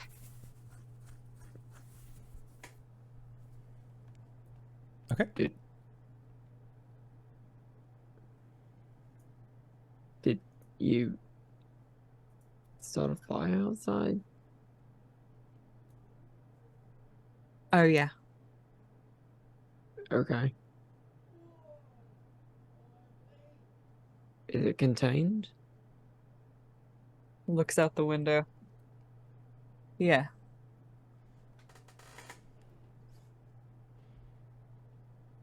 Flapjacks. Apple cinnamon. Good shit. I'm not going to pray. We're preoccupied. We have to talk to Tasha today. Oh, is that what we're doing today? Yes, that's what we're doing today. Shit, okay. All right. What do we know about Tasha? I've only heard stories. Not very many. She knows how to get one over on demons.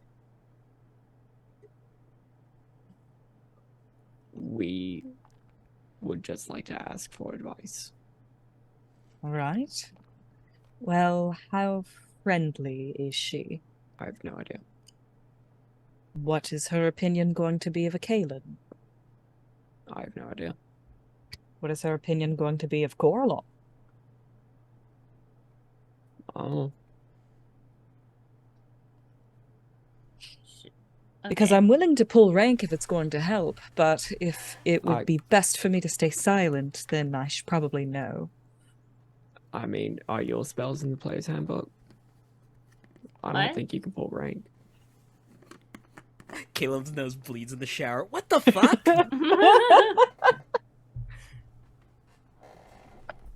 Fair enough.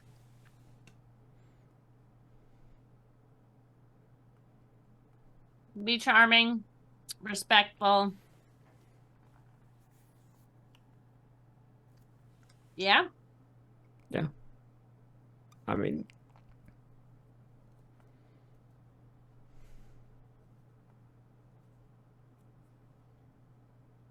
if the stories are correct, her mother is Baba Yaga.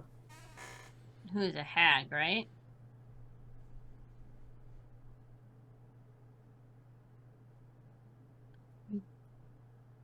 The jury's out on that.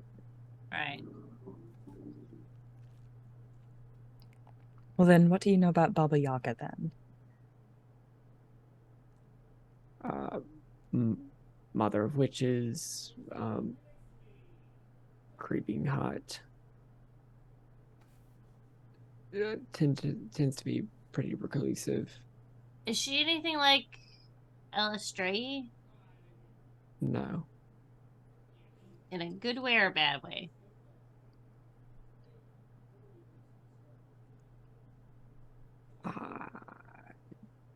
Baba Yaga doesn't. The stories that come out about her aren't very good. Okay, so we're not making any deals, just asking for opinions and advice? We're explaining our situation and asking for advice. Okay.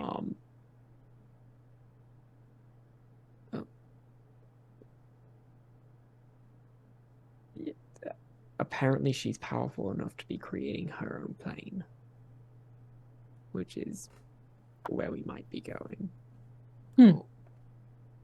Down the stairs. Someplace called Prismere, from what from what our friend was saying. Caelum does that prism- all the time. He has his own plane in his magnificent mansion. It's something to take a liminal space and turn it into an abode. It is another thing to formulate your own land. And a prism is a reflection of light, right? Anything to do with that? Yo no sé. Maybe. See, I know things. All right. Gwen finishes her cup of coffee. Do I smell? Do I need to shower first?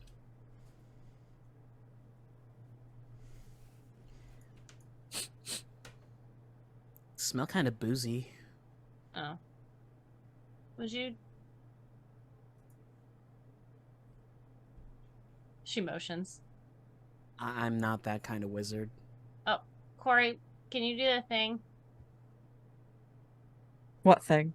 Make me smell better. Do I you have can't that? do that. Who can do that? Can none of us do that? None of us can No. do that. Oh my god. Okay. I'll be back in 5 minutes. I'm just gonna do a quick body shower. Okay. Gwen runs upstairs. All right. So Gwen has run off to the shower. Is there anything that the three of you want to talk about while Gwen is currently absent from the table? Gwen uses Axe body cologne. Runtax body spray. Corey's gonna pick up a toothpick, set it on fire, and just like toss it in the sink. What? Okay. Cori, are you okay? You've been setting fire to things. All evening. It was Gideon especially pipes up, and concerning- you see the sink like dispenses water on the toothpick. It was especially concerning when you were tearing pages out of a book to light them on fire.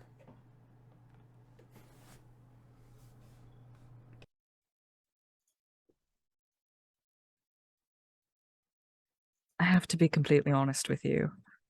I'm furious.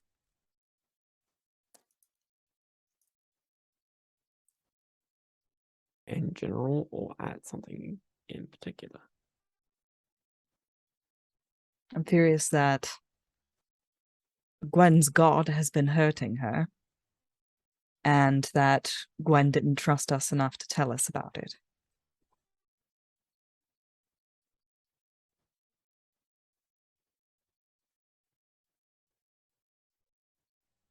Be the first time we've messed with deities and not said anything. I think that's just our MO at this point. Well, it shouldn't be.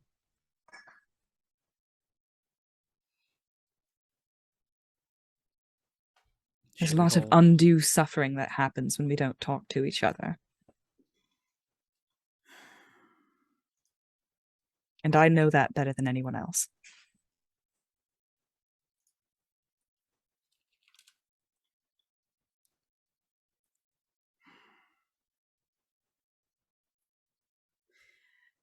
Maybe after talking with Tasha, we hold a little intervention. Perhaps. The only reason I haven't brought it up yet is because I know that if I say something now, I'm going to say something that I regret.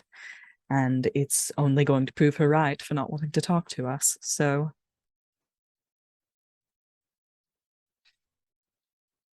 When cooler heads prevail, then. I think I'm a little too close to the situation. Give me a little time to cool down and Get out of summer form? sets another toothpick on fire. Just tosses it. Spurt of water from the sink again as soon as it enters into it.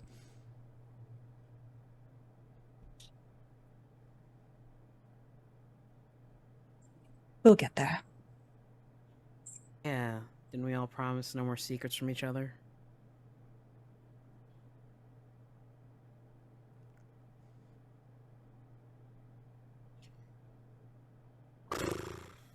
Okay. As you say that, Caelum, I feel like that would be a good spot. Gwen, shower ends. Bathed.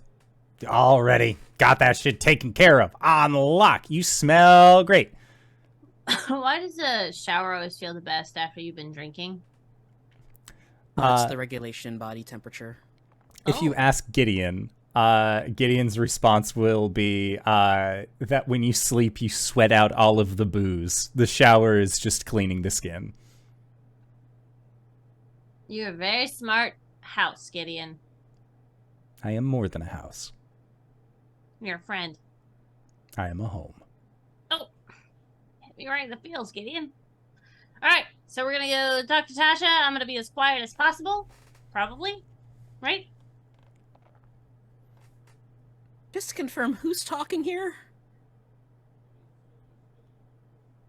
I Okay.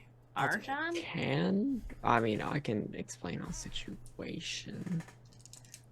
Did you roll your blood die for today? I did not. Let's see what that is first. 19. Hell yeah. Okay. Yeah. If you want to take point, Arjhan, I can back you up with whatever facts I know. Okay. And if this turns into a fey bureaucracy thing, then I can advise. If it turns to a fight, Gwen. I got it. Well, Right. probably not. She's a fucking, like, archfey sort of thing, right? I don't think so. I think she's just a wizard. But a wizard who's gotten one over on demons. Yeah. Lots and lots of demons. Well, it's a good thing that none of us are demons, then. If it does come to blows, then Gwen and I can just park ourselves on either side of her and keep hitting until she stops moving. That is a great plan, Cori. I mean, it's not. We don't want to do that, right, Arjhan? Are we ready? Yep. Yeah. Mm-hmm. To the creepy basement door. Okay. brand new basement door. It looks definitely a little creepy. But as per the instructions, upon being ready, insert the key that you have, turn the door, and there is like a brilliant light that shines through. Like it is definitely like when seeing it, if I saw it in person, I would yell, "Oh God, my mole eyes," because I'm inside all the time, hence the name Indoor Adventurer. But that is the kind of feeling that you get, is that it is much brighter, and it is like that filtered brightness that you would see in a movie, where there's no way that a actual sun is making things look as soft and filled as they are. Like there's definitely a filter here that's going on. But stepping through where you had been, once you get onto this, and it's like a nice kind of stone worked floor.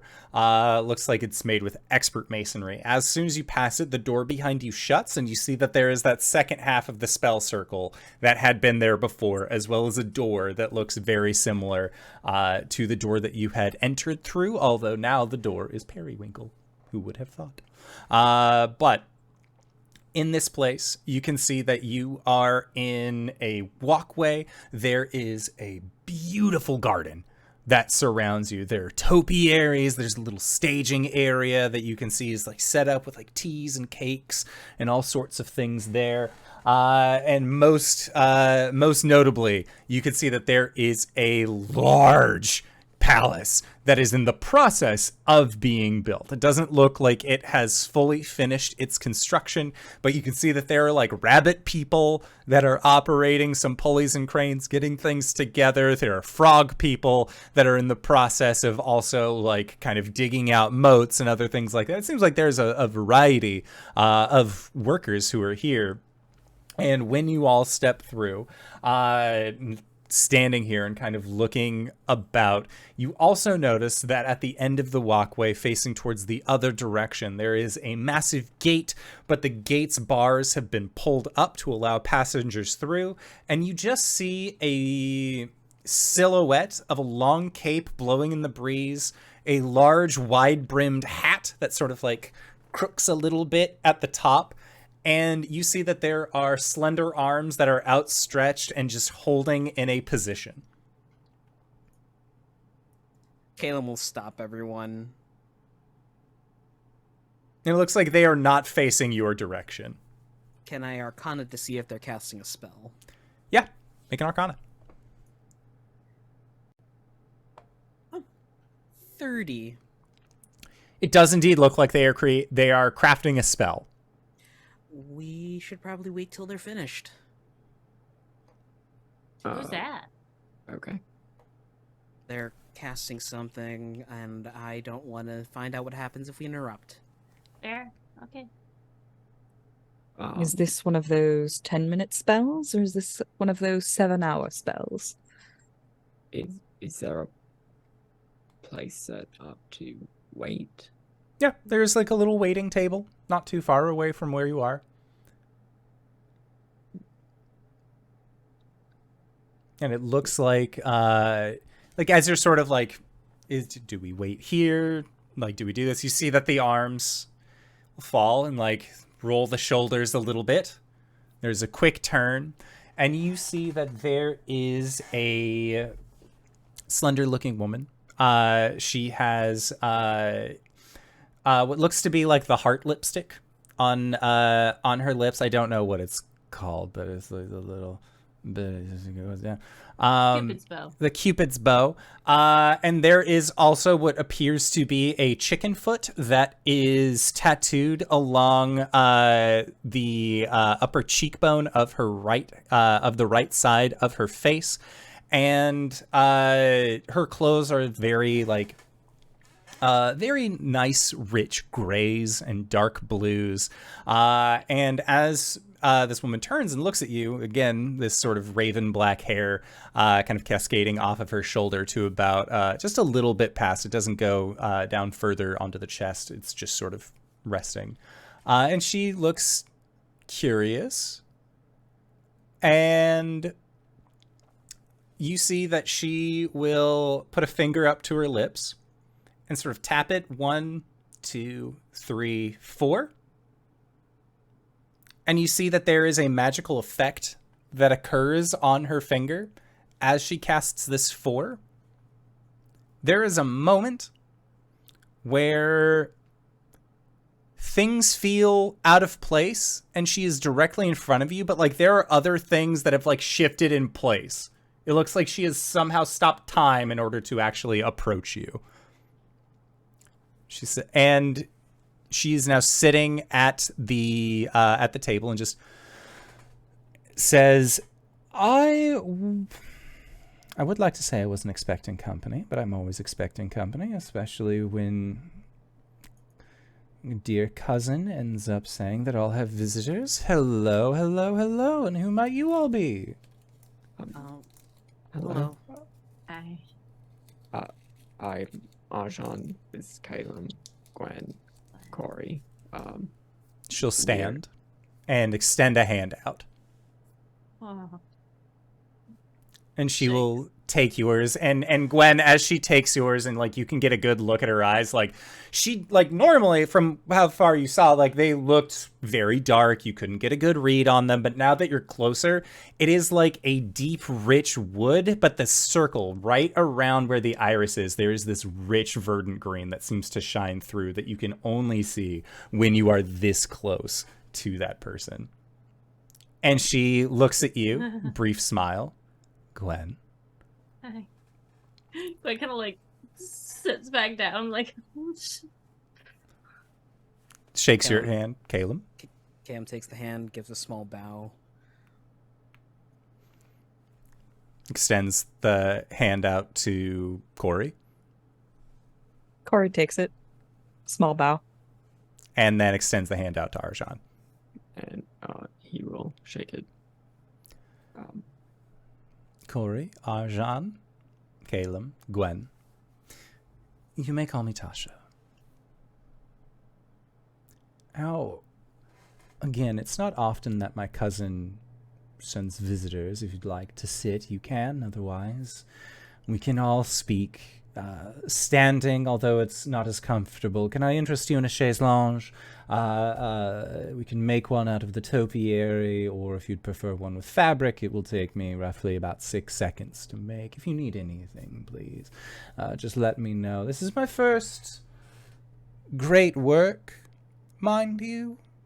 I'm sort of getting the feel out, but I think I have an understanding of the way that the magics here work. Of course, we don't want to take up too much of your time.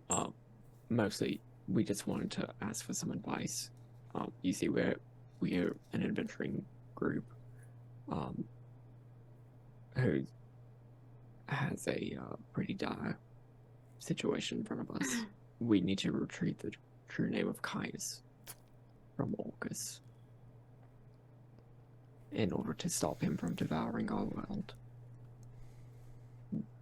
We've come to ask for your advice on how to do that. That does sound like a very dangerous, very noble cause. I would be willing to offer information and services.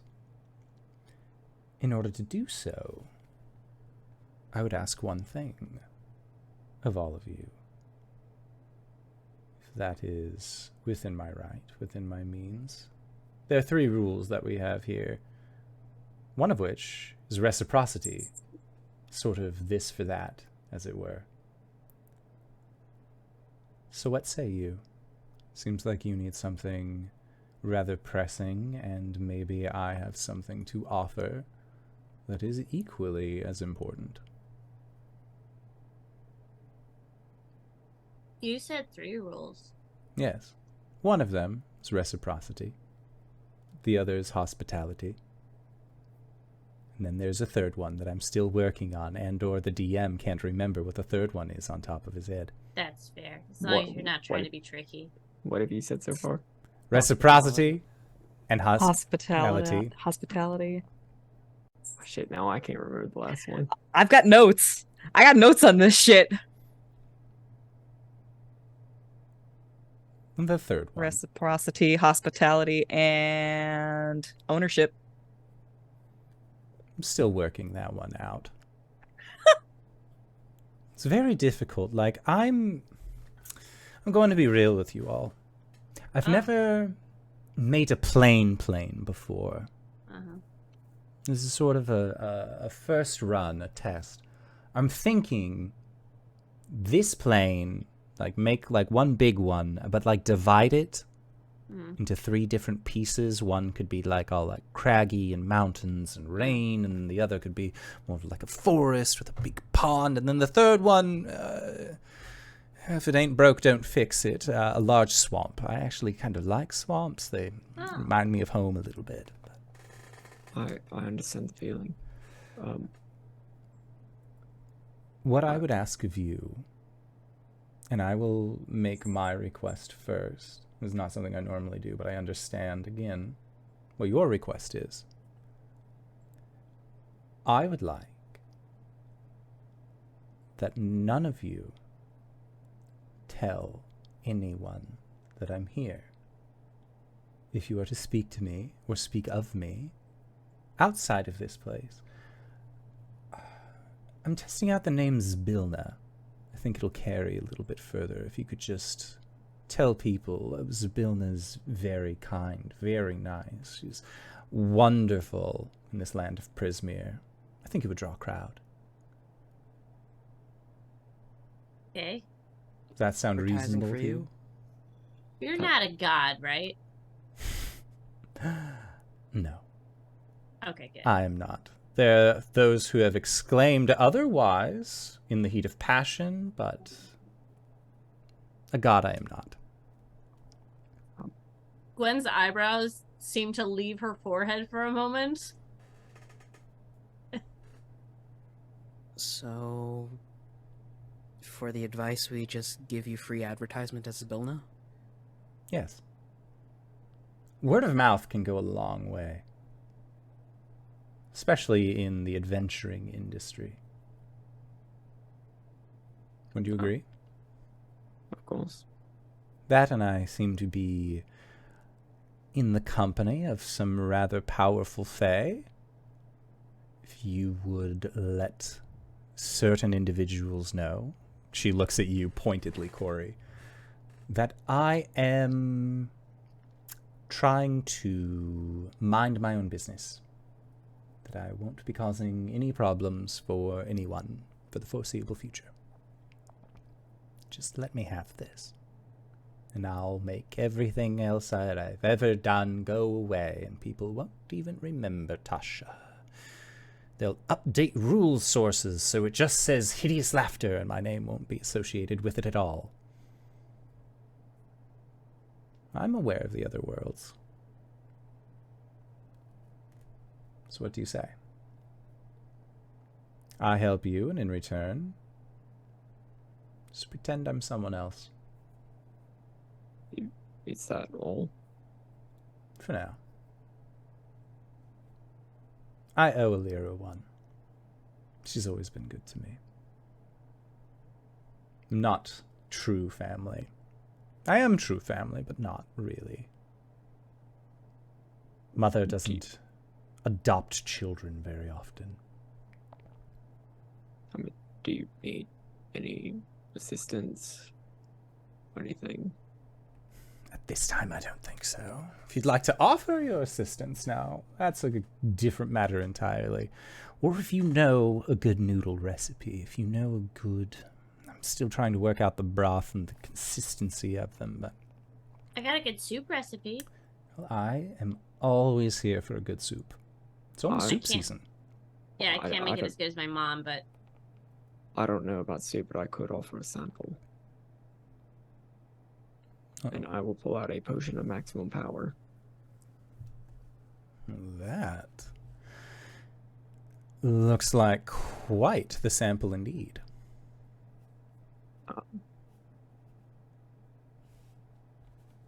Within the Fae, there is a few alchemy shops under my care.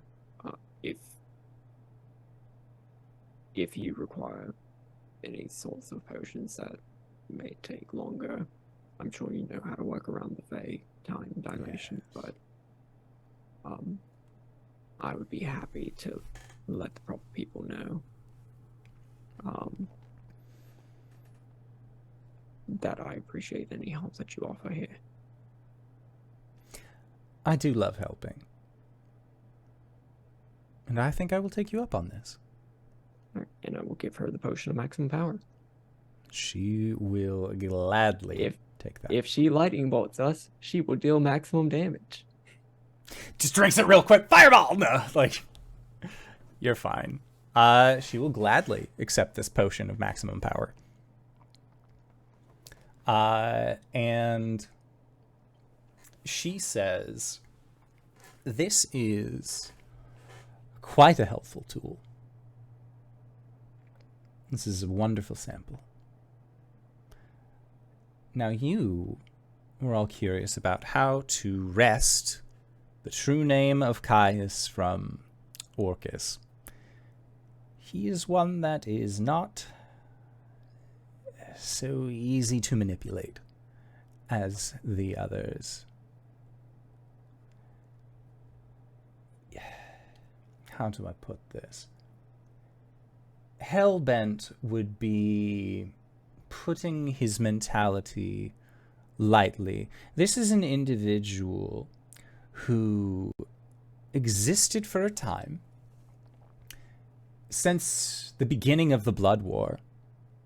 In a way, was a hero by teaming up with the other demon princes, including my ex, going up against the Obrith, which I wouldn't worry about them. They're a little beyond scope, as it were. Managed to fight them off.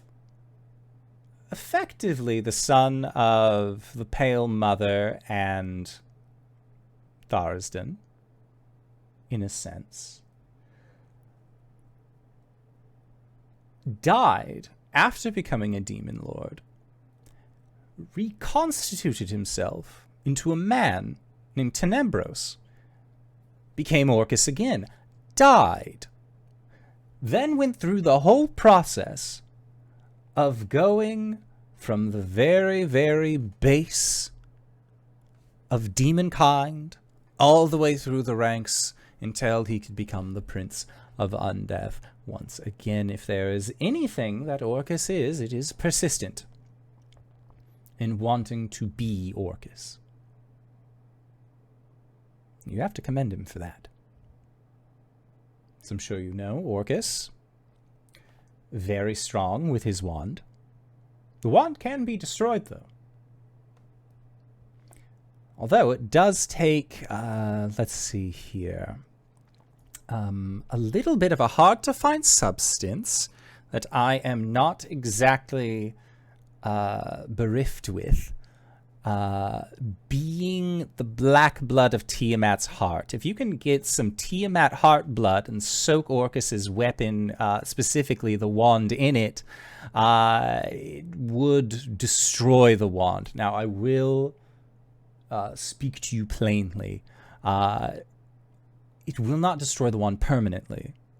The wand has a 100-year respawn with it. So if you destroy the wand in 100 years, it will come back, whether it will grow inside of a man, to which Orcus will remove the head, spine intact, and say, haha, my wand has been regained, or adventurers and the like will find pieces of it, and they try and put it together, or they just keep it for themselves. Usually, the presence of Orcus's wand does cause the downfall of kingdoms.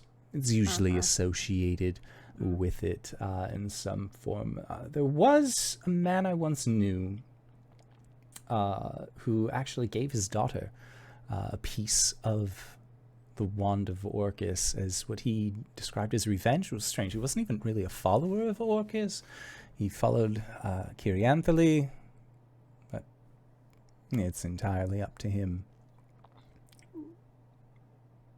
Assuming that we can get this blood, what do we do with it?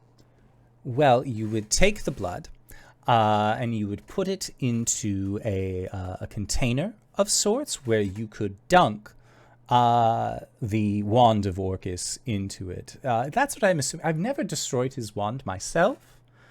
This is actually advice from a man named Saint Solus. He was a saint to Ilmater in the realm of Faerun. He's very much a blowhard individual, but that was what he had said as far as the destruction of Orcus. And then I got to see it, not firsthand, mind you, but through a little bit of magical mojo.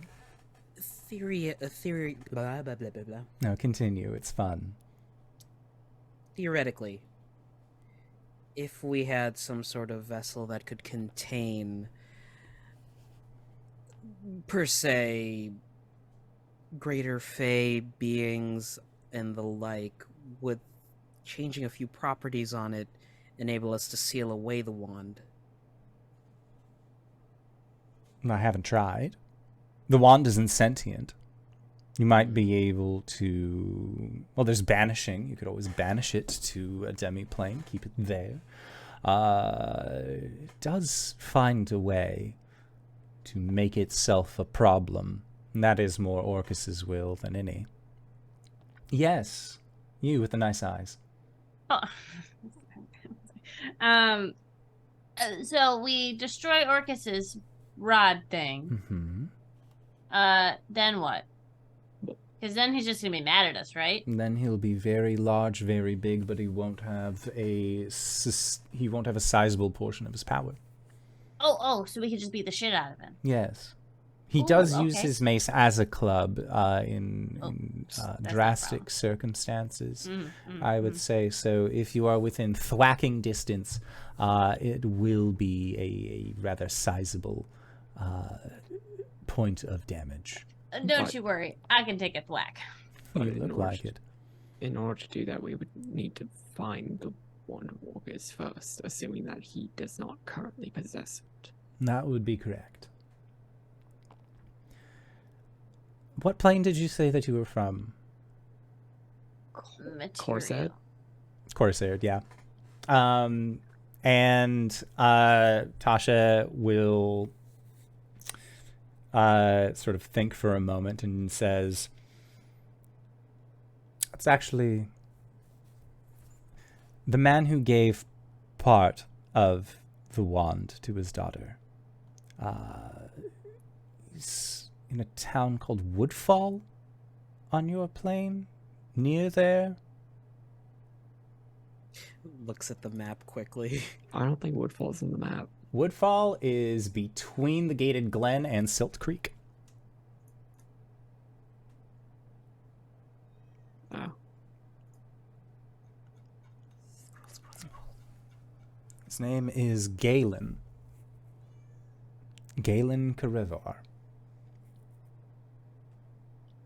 You wanted to speak to him about where his daughter is. Be prepared. He is of the Deep Seldari. Seems he was kicked out for. How do I put this? Male drow are not Seen kindly in society. seen kindly. Now imagine, if you will, you have a male drow who is a lover of the arts and fine theater. So already not traditionally lining up with the drow, who decided to take a human companion and birthed a daughter. These are all Does that bad things? familiar at all to me? Cori, you can make a history check. Do I know anything about this? I got a 15. 15. You would remember from speaking with Oliviette, from scrounging about inserts Hellier, that there was actually a drow house in the primary drow city near Surt's Hellier that had recently been established. House Ultinok. House Ultinok changing their house symbol to be the depiction of a smiling man and a what appeared to be a crying man, which the drow described as the hunter and the prey. It seems that this half-drow has recently established themselves as the head of one of the primary drow families. As you all are aware that in order to become, or in order to get promoted within the Deep Seldari, you have to excel in one of three things: prestige, fear, or treachery.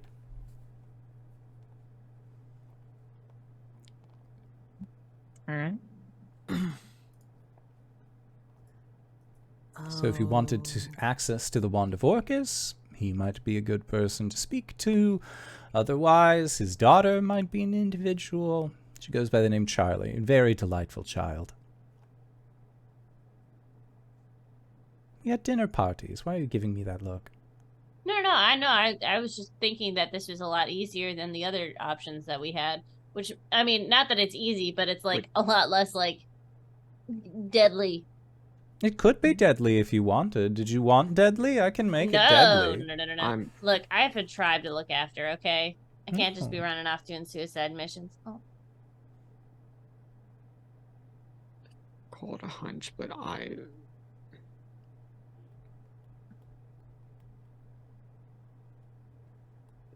don't.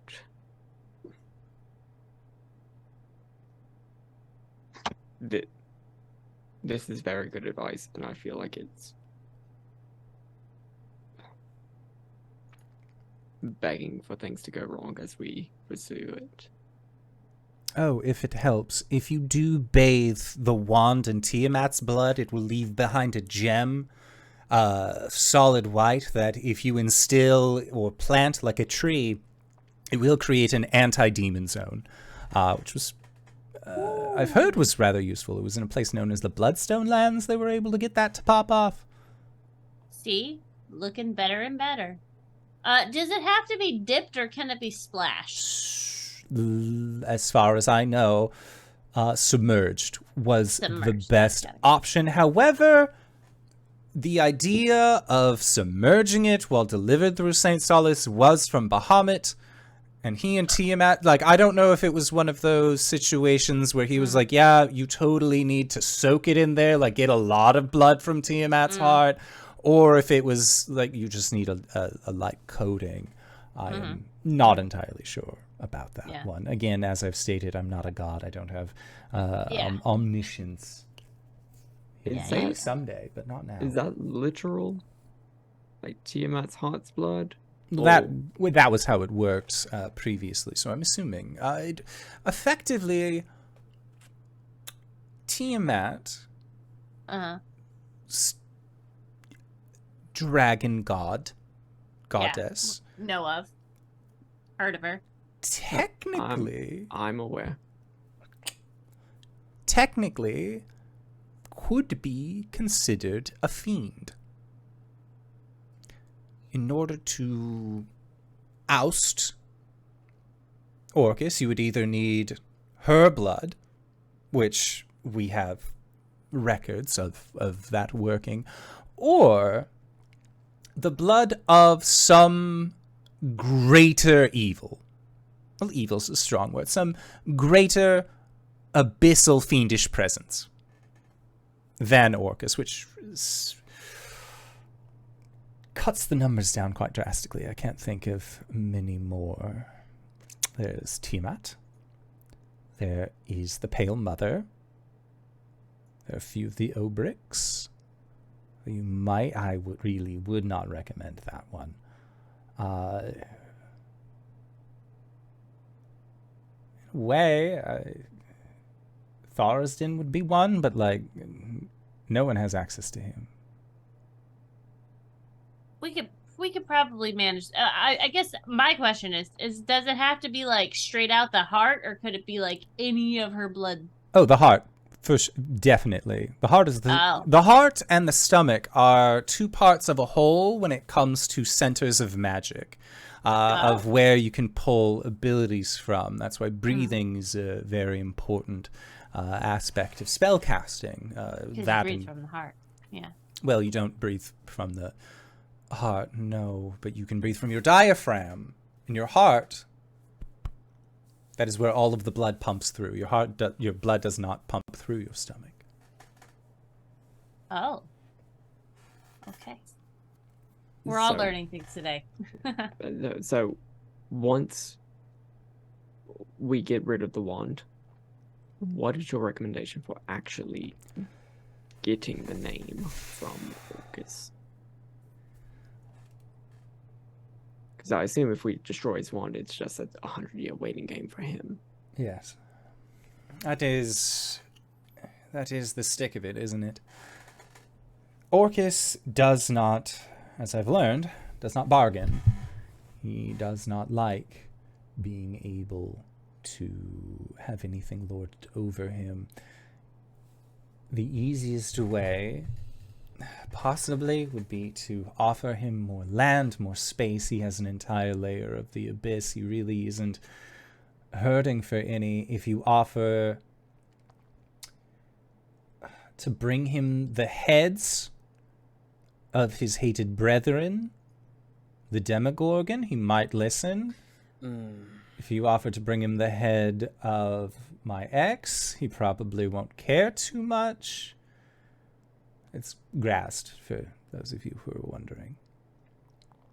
I had heard. It was a fun time, but really he was just very, very clingy, which you would not expect, but Really? happens. Yes. Well, clingy for me. Just, I assume the god of desire would want to be desired, not... Not a god. Oh, you're right. I'm sorry. He just likes it when people exclaim such. He's one of those. Nods.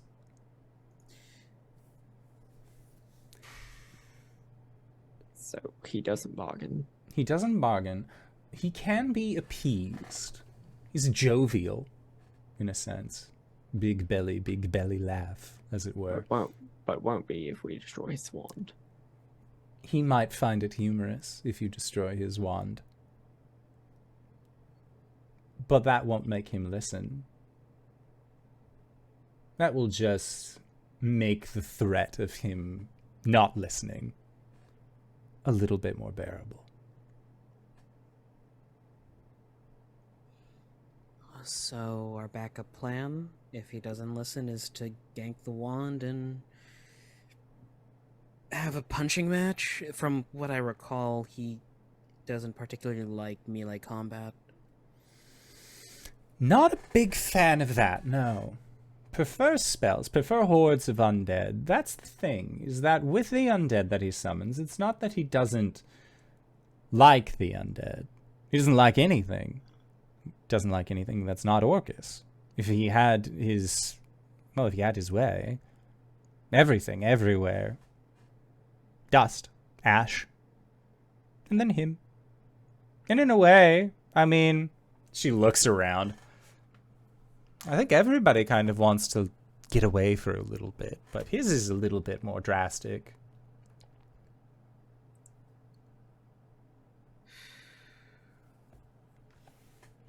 This is a lot. Well, you know what? We have a shopping list, a clear goal. I feel like we've learned a lot. I'm glad. Is there a way to force the information from him?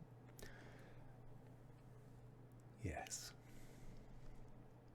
But that depends on how dirty you want to get your hands. Go on. I have a book.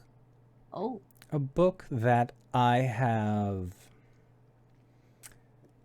found myself out of the reach of.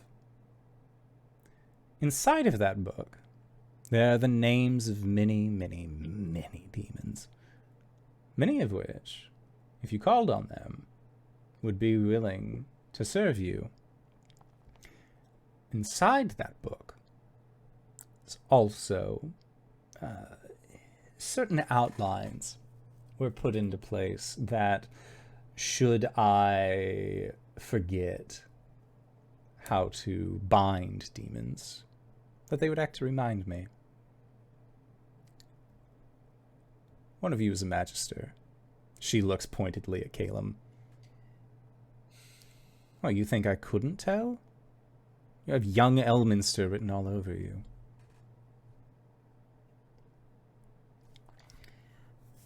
What are the repercussions? Well, let's say you might go a little mad. Been there. Oh.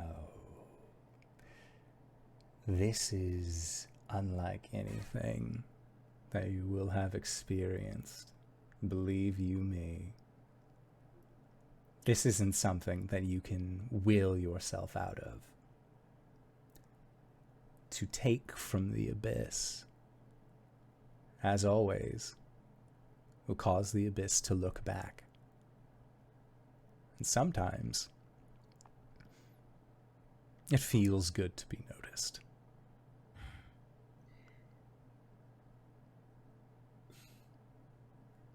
Not saying that I would again, that it's not me. Not what I'm trying to be, anyways. Well, Miss Sibylna, if it does truly drive someone mad, that's what I have these three for. You would hope, wouldn't you? Hopefully Gwen and Cori just park themselves next to me and wail on me till I'm down. Oh yeah, he got taken over by a ghost once. I knocked his ass right out. Ghost. Mm-hmm. It's very strong. I'm sure whatever you'll find in the book would pale in comparison to the ghost. How would we use the book to force the knowledge from him? To use the book to force the knowledge. In the same way that there are spells and abilities that you can use to delve into the mind of a mortal, there are spells and abilities that you can use to pleasantly extract information from demons. I'm aware. Whether it is pleasant for them is a very different story. It's all there in the book. And if we were to ask where the book is? Well, if you were to ask to where the book is, that I can help you with as well. And she will extend her hand out to you, Caelum. Caelum gives a nod to the party and reaches out and places his hand in hers. Okay. Yeah, it's you can say before the hand makes contact, and she just has it out.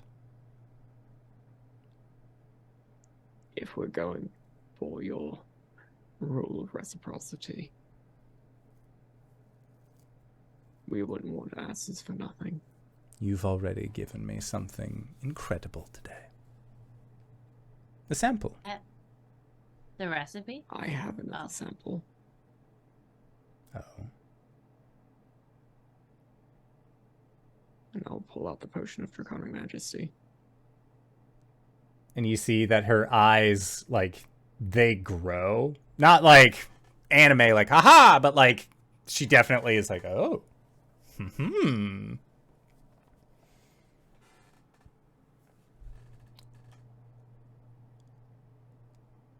Ah, shit, is this how she gets the Jabberwock? Possible. No, it's not. In exchange to borrow your book with any advice on how to avoid its horrible effects and to achieve our goal and save our world.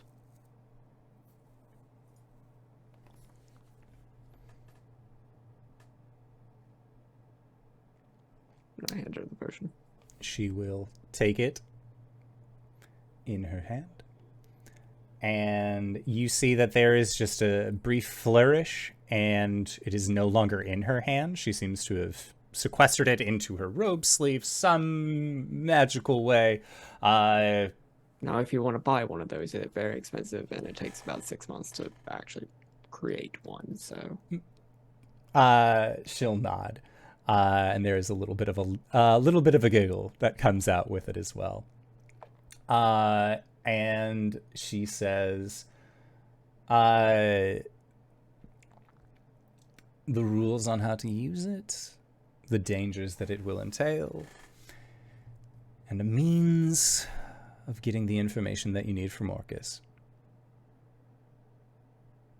All you have to do is shake on it. She extends the hand out. Paid in full. Okay. And Caelum, as you clasp Tasha's hand, that is where we are going to call it for tonight's session. So I'd like to say thank you to everybody who decided to stop on by and join us for this wonderful adventure in Dungeons and or Dragons. Guys, we went to Prismere for a hot second. Woo! Wild Beyond the Witchlight. It was great. It was a great campaign. Thank you to all the people. Wild before the Witchlight. Hey. It's a great time. But I always have a great time whenever these folks are on the channel. Hey, RJ, where can we find you? What do you do? Hey everybody, my name is RJ. You can catch me at RJustice282 on Twitter and Twitch, where I tweet about the nerdy things in my life, and sometimes stream with my friends. You can catch me here, of course, as Caelum the Shatterkai Wizard Fighter, on Thursdays over at GGK for our Elegant Creatures game, where it is a Monster of the Week Good Society hack, where things are winding down. Actually, we just took care of a big bad, and we're gonna go on an adventure Saturday evenings over at GGK once again, where we do our Parsings game. It's a card deck building game where you try and draw as many successes as you can from the deck. We're fighting someone, and haha, I made a bet with another player that if one of our characters die, the other person names the new character. Finally, Sunday mornings over at the Hype Goblins channel, where we do a D&D 5e campaign. It's homebrew, it's fun, it's funky fresh. Also, I've been spreading some misinformation. November 12th is the Humblewood game I'm running over at the Hype Goblins channel. I had a massive panic attack last week. DanaeKeener.com. Hello, everybody. I'm LBHackEmUp. You can find me at LBHackEmUp on the Twitters and the Twitches. The next time I'm going to be live is probably tomorrow afternoon. We'll see. I've been spending some time with my partner in person. The only time we have together. Sorry. But it's, I might be playing Dead by Daylight. I might not. I don't want to rush things. But I will be on GGK after that in the evening at 8 o'clock doing our Squire Squad game, I think, this week, which it'll be fun. And then the next time I'm going to be live is on Friday. Laura and I are going to be playing some Midnight Ghost Hunt. And then on Sunday, we'll be back for a one-shot run by either Savannah or Rachel on my channel on LBHackEmUp. So just keep in touch with my Twitter, and I'll tweet when I'm live, or when I'm going live, or when we're gonna be live. DanaeKeener.com. Wait, I'm Cyber. You can find me. I'm not doing anything right now. I do twitch.tv/cyberwolf1. I take a little break. I might need to figure out what I'm doing because I don't really feel like playing Bayonetta right now. I'll figure out something. DanaeKeener.com. Hey everybody, speaking of DanaeKeener.com, I'm Danae Keener. You can find me at DanaeKeener.com. I do nerdy drawings mostly related to D&D and a lot of things on this channel. You can also find me at Danae Keener on Twitter. I've got a pinned tweet there. You can see the 2 games that I am in. I'm playing Cori and Mori right now. So go and look at the pictures that I've drawn of them and find out if you can make a stream. DanaeKeener.com. And if you've made it this far, you probably already know who I am. But if you don't, Hey, Acorns, how's it going? It's me, your buddy, your pal, your friend, the Indoor Adventurer, the showrunner here at twitch.tv/Indoor Adventures. We do shows like this on Mondays at 5:30 p.m. Pacific Standard Time. Right now, we don't have any other games going on because, as I've stated multiple times throughout the last weeks, I'm moving! So when you next see me, I will be not in this space. I will have moved. Haha! So that means no show next week because I moved that Tuesday and I need that Monday to make sure that everything is in boxes. It is going to be a great time. No anxiety, no stress relating to that at all. It'll be fine. But if this is your first time joining us, you can go to youtube.com/indooradventures to check up on all the VODs of each of the games that we've played up until this point, or you can go towards where anywhere audio casts are being made available for free. You can find us there at patreon.com/indooradventures. But for now, we are going to be heading off into that Patreon-supported after show. So once again, I'd like to say thank you to everybody who decided to stop on by. Thank you to these players for putting up with my bullshit once again this week. And we'll see all of you guys next time. All right, everybody. Bye-bye!